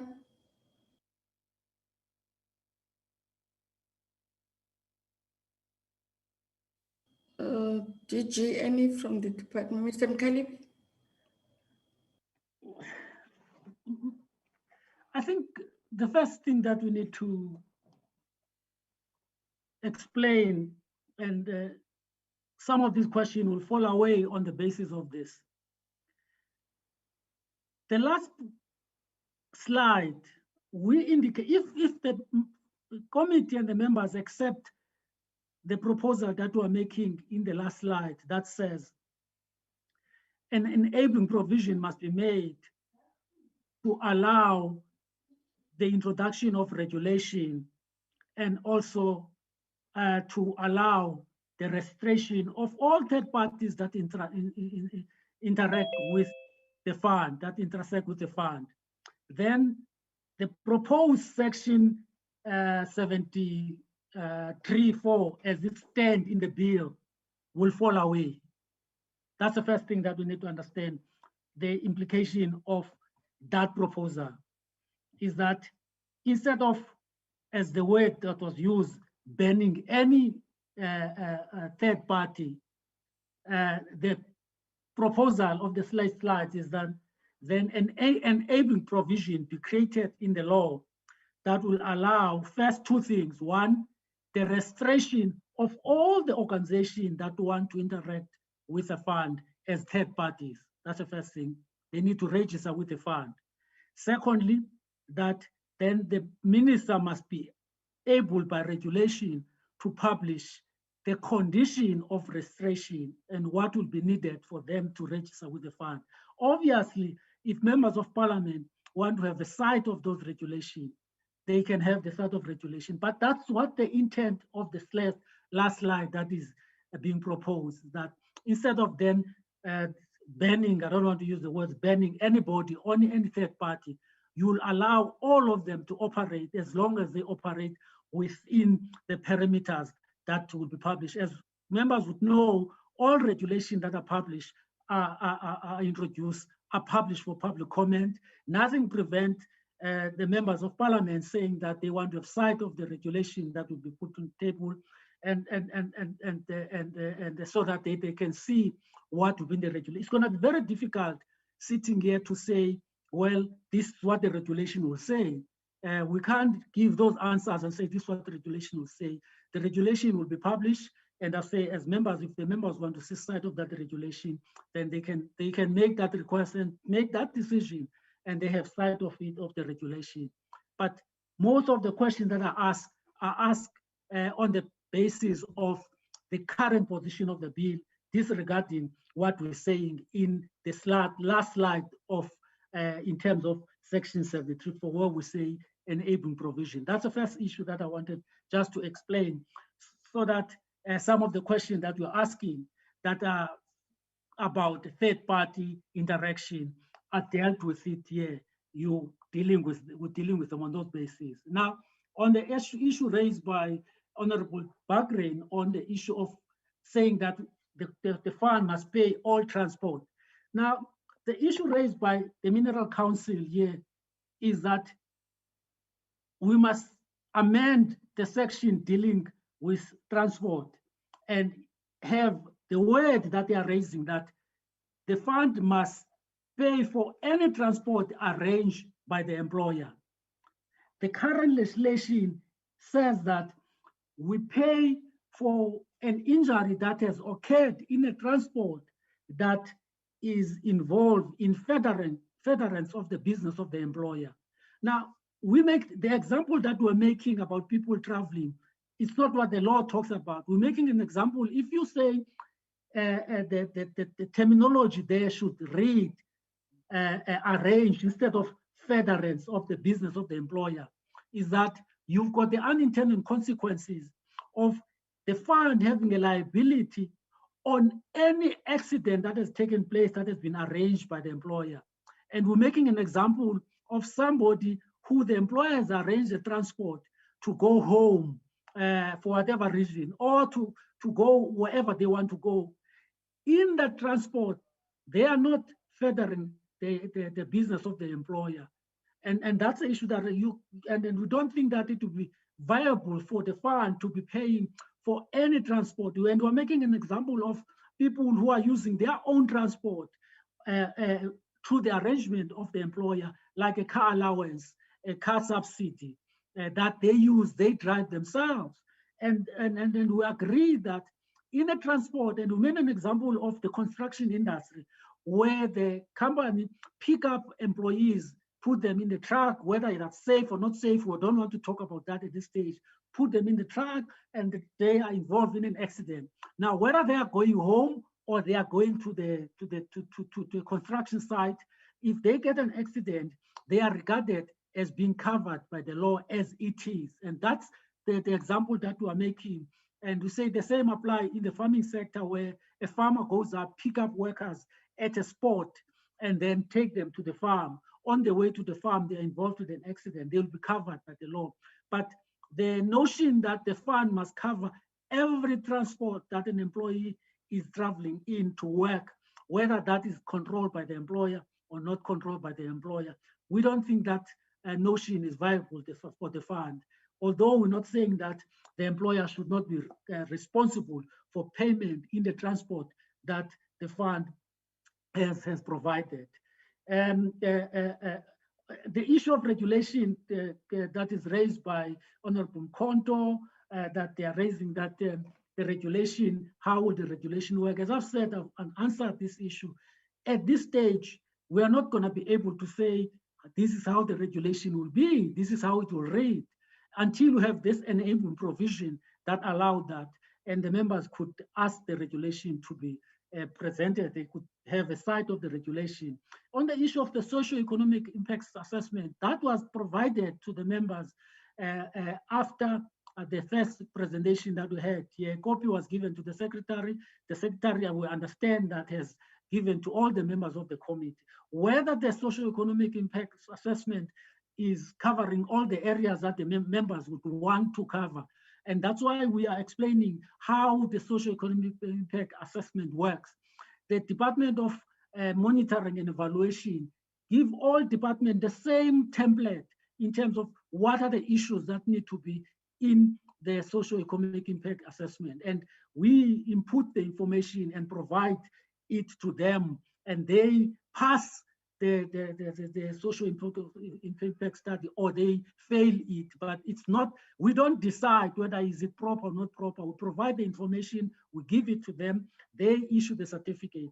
If they are not happy with what we've written, they will not issue the certificate, therefore will not be able to move forward in terms of this. It's not something that is controlled by us, but it is available. It was sent to the secretary's office, and we know that they send it to all the members of this committee in terms of that.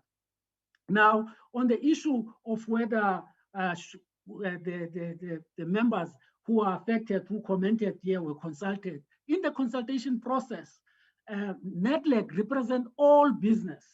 All business are represented by BUSA or Black Management Forum, the Business Forum at NEDLEC, on behalf of business.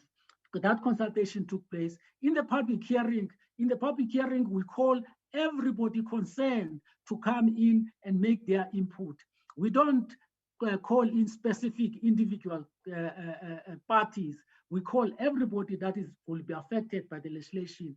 Now, if parties choose not to attend the public processes that are arranged, what must we do as government or as departments when parties don't attend the public comments and they don't attend the consultation? And even different consultation, if they want further meetings with the fund, I'm sure those meetings could have been arranged if they were asked after the public hearing for them to be able to deal with the issues that they want to deal with. The issue about why don't we do just a fresh legislation and cancel everything?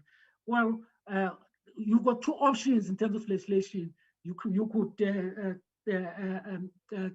delete, basically, do away with the old legislation, or you can amend. We've opted for the amendment of the legislation, and we're making the changes and on this legislation as part of that process, so that it can be can meet the test of time, the times that we're living in now. Now, on the issues of constitutionality of unequal benefit, I mean, the case that is known by everybody, the issue of domestic workers, is the issue of equality in terms of that was taken to court, where we were found that the exclusion of domestic workers in COIDA is unconstitutional. Now, there's not been a case of constitutionality between ODIMWA and COIDA that are offering for similar accidents, similar situation, different benefits. The COIDA offering different benefit in certain areas far better than ODIMWA. ODIMA better in certain areas than the COIDA. And that's what the discussion that must take place between Department of Health and the other parties in the amalgamation of these processes.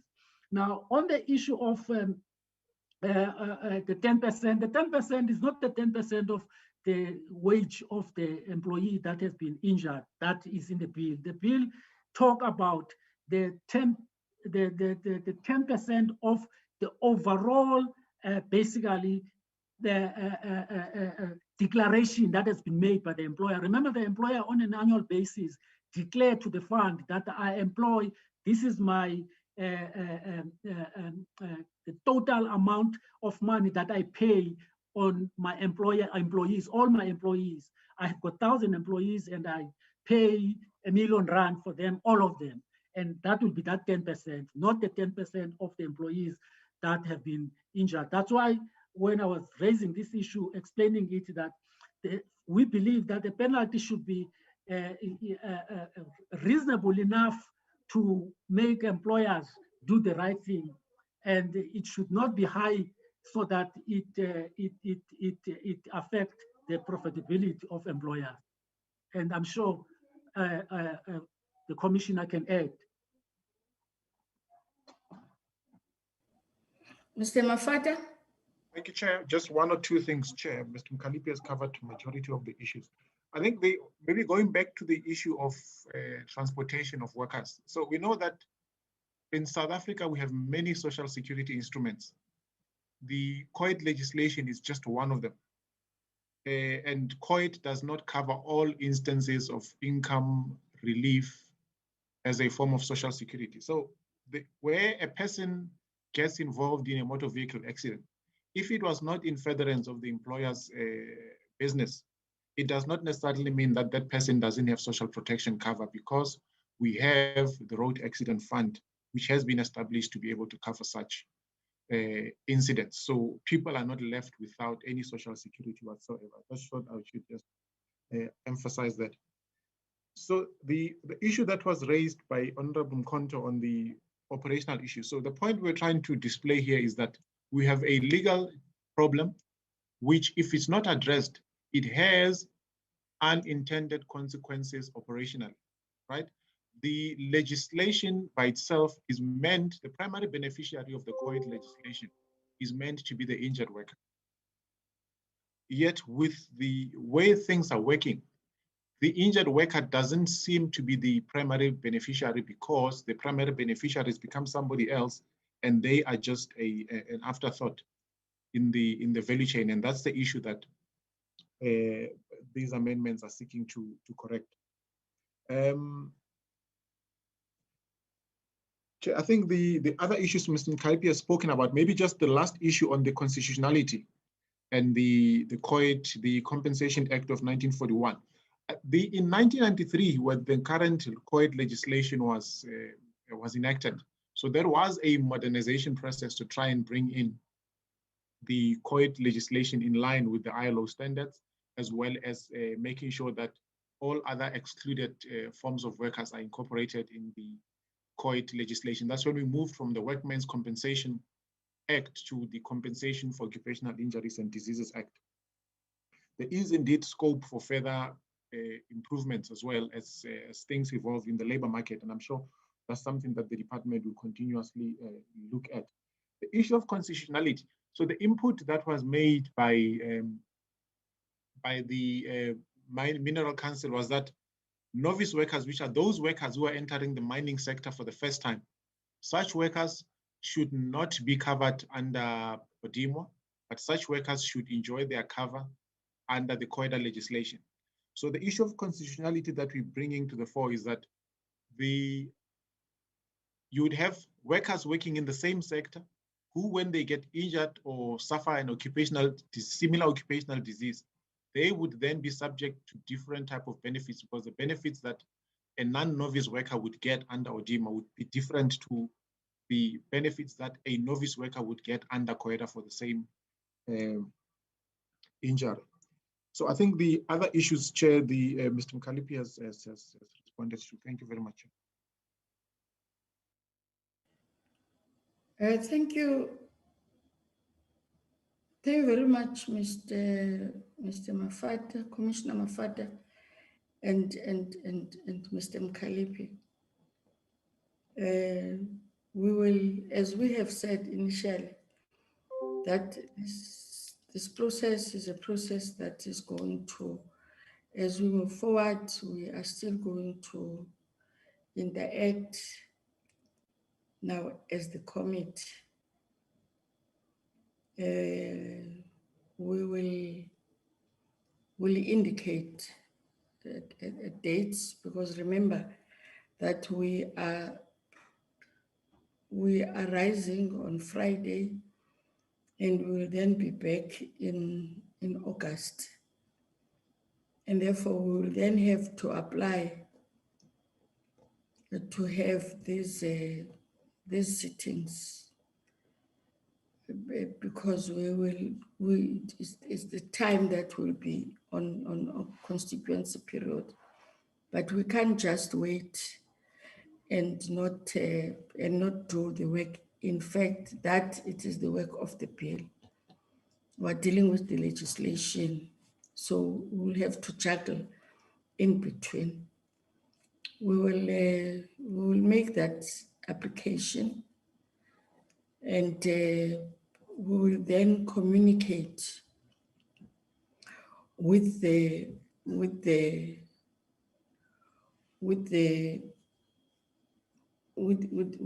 members. I think we have been responded to.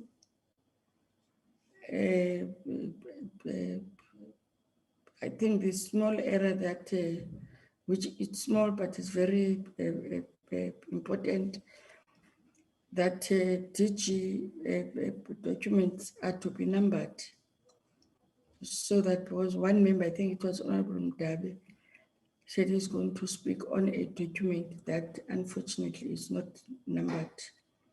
My apologies, honorable members, for that, because we should have indicated to the department that they must number those documents.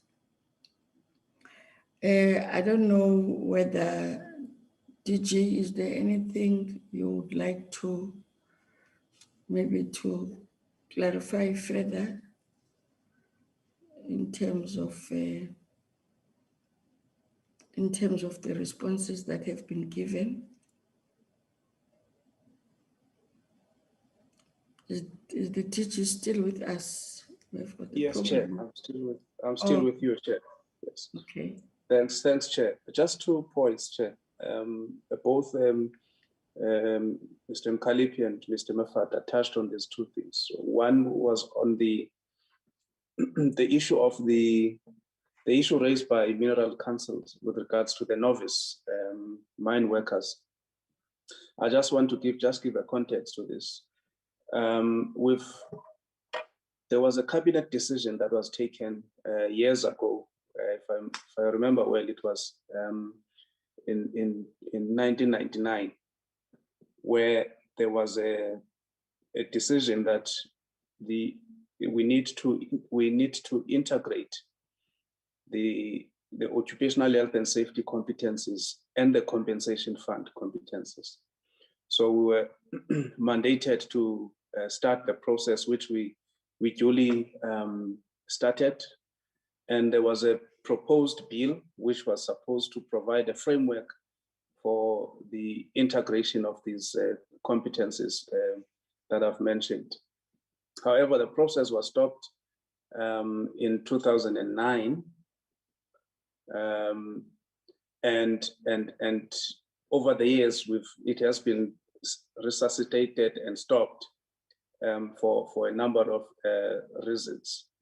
So that's the only way that we think that we could address the issue of making sure that all the workers in all the sectors, they get compensated the same amount of money, and that you have one compensation fund that takes care of all the workers in all the different sectors.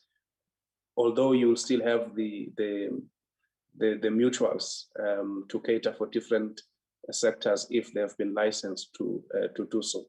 So there's that pending exercise that has not been finalized yet.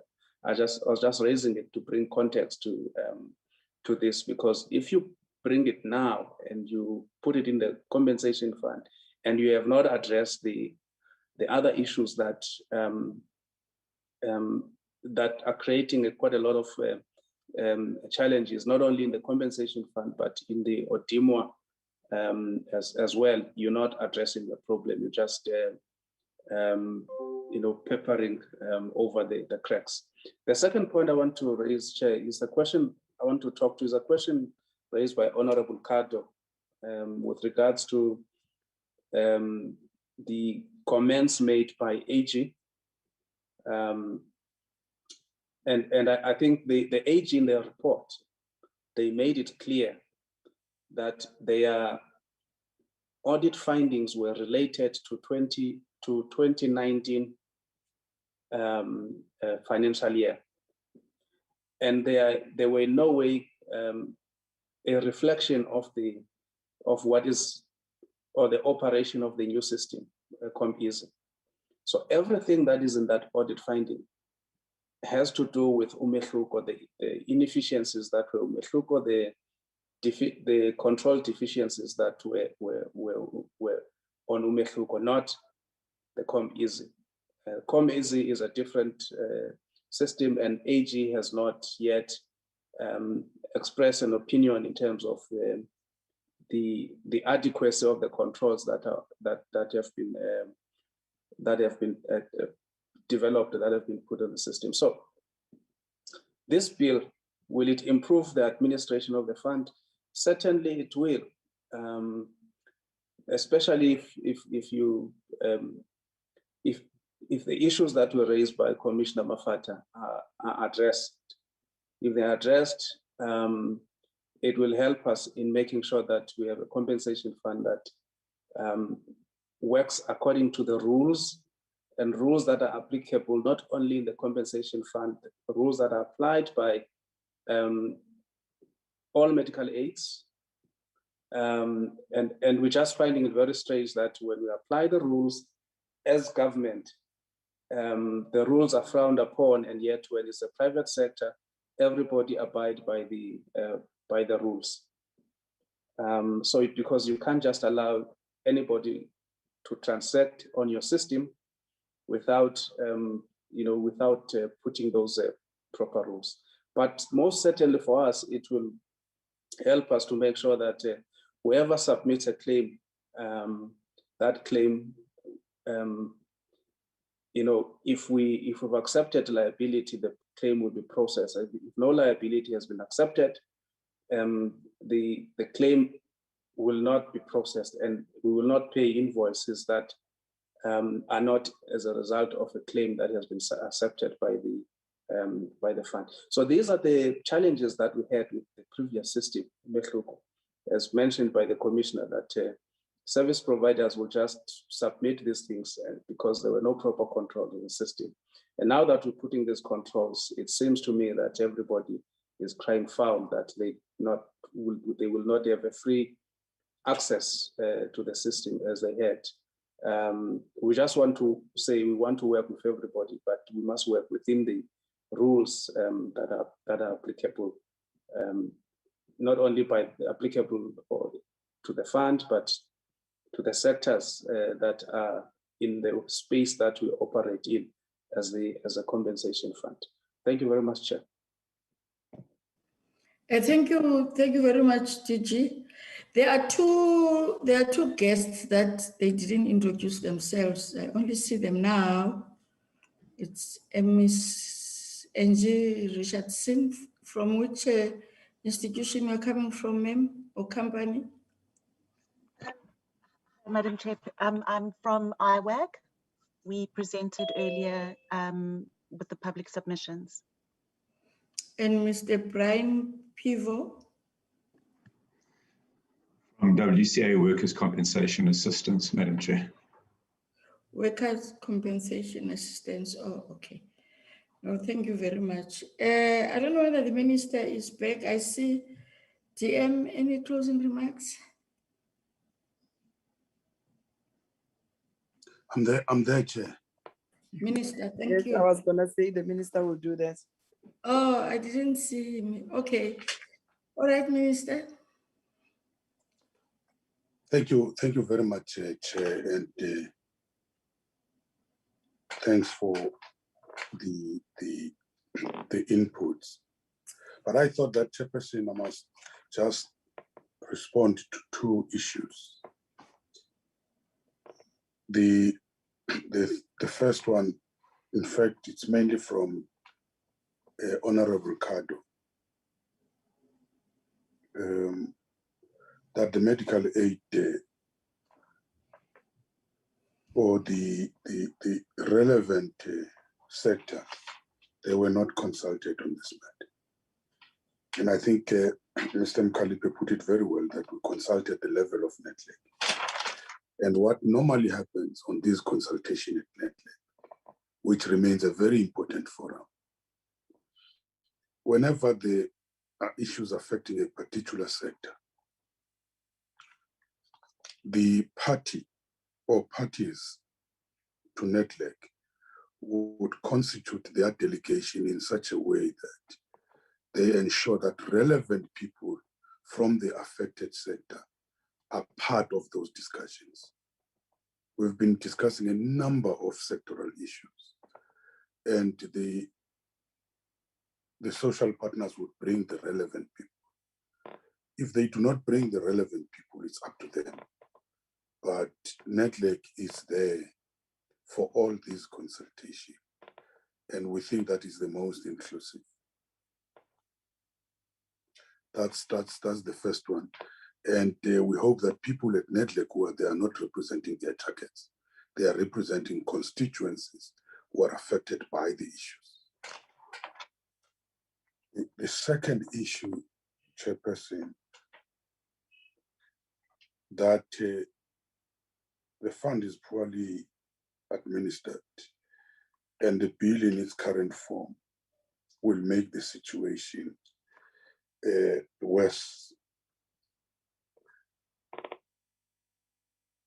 Chairperson, I think we've acknowledged all the weaknesses of the fund. We have acknowledged that. And we are dealing with all those issues in terms of the programs which we have put in place. And I thought that the relevant question should be maybe from Honorable Kado.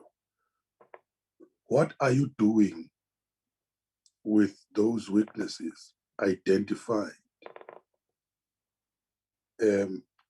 Weaknesses which have been identified. How are you dealing with them in a systemic way so that they cannot be able to disturb the implementation of this particular bill? But we must also understand that part of these systemic issues, we're trying to address them through these amendments. Unless you have these amendments, you are not going to be able to address the fundamental issues or some of the fundamental issues in the fund. So we're doing both by also looking into those systemic issues. We are trying to address those fundamental weaknesses which you're talking about. The third issue, Chairperson, as the bill stands, or we have made those proposals in relation to the role of the third parties who are acting on behalf of the service providers. And we want to think, the members to think about the experiences of the road accident fund as to who was benefiting in the road accident fund more than the victims themselves. We have to think about that. And we have listed the legal problems also. Why we have gone this particular, or we have this particular proposal. But if there's this proposal, which I think Mr. Mkalipe ended up with, for the regulations, we're not just going to close our ears. We must listen to the logic and evaluate it and see if it will cover us in terms of the concerns which are being raised. So if the regulations will be an easy route, but will cover the issues we are dealing with, I don't think we will close, but let the debate continue. Well, I've said the other day, this is my last point, Chairperson. I've said the other day, we are here presenting our logic. We are open to other points which are differing with us, but at the end, the powerful reason should rule. But there will come a time where we don't agree and somebody must take a decision. But we're here open to persuasion, to discussion, and so on. At the end of the day, at the center of it, it must be that injured worker, more than all the other interests. That's how I close it, Chairperson and honorable members. Thank you.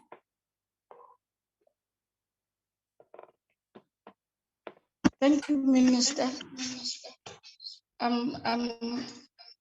I don't know what has happened to my other gadget. I hope it's not messing up the process. I'm trying to open the screen. Honorable members, I think now we have come to the end of our processes in terms of preparing for our deliberations. We will then come back and we'll interact with members. When are we then going to start deliberations? But we are still going to apply for another special sitting, which will be during constituency, to call the department minister and both affected departments in terms of the AG's report, for us to ask some of the difficult questions which we think are to be asked. So members must understand that we are then going to have that work, but it will be work that will allow us to do our constituency work. My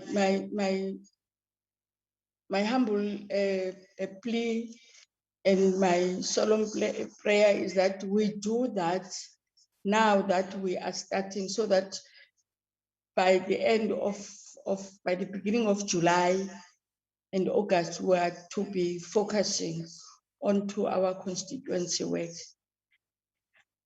And the last is that I hope members have documented all what has been said, the responses, and please try and sort out your documents in terms of the bills. We'll still have a separate week for employment equity, and we'll also again have a separate week for COIDA in terms of deliberations. And thank you very much. Thank everybody that has been here and our guest that has shown interest in our work. We appreciate that. And we thank the minister and her deputy for really ensuring that they respect the committee and they always come in front of the committee. That is a sign that the executive is not taking Parliament and in terms of the committee for granted. And I think we appreciate that. It's not easy, but I think it's important that we do appreciate your coming in front of the committee. That means a lot, in particular, to us as members of Parliament. Honorable members, until we meet again, which will be informed through a correspondence by the relevant office in terms of the support staff. Our meeting stand adjourned. Plenary today, which is vote 1, is starting at 2 o'clock. Thank you very much. Thank you very much, Chairperson, and thank you very much to everyone. Thank you, Chair. Thank you.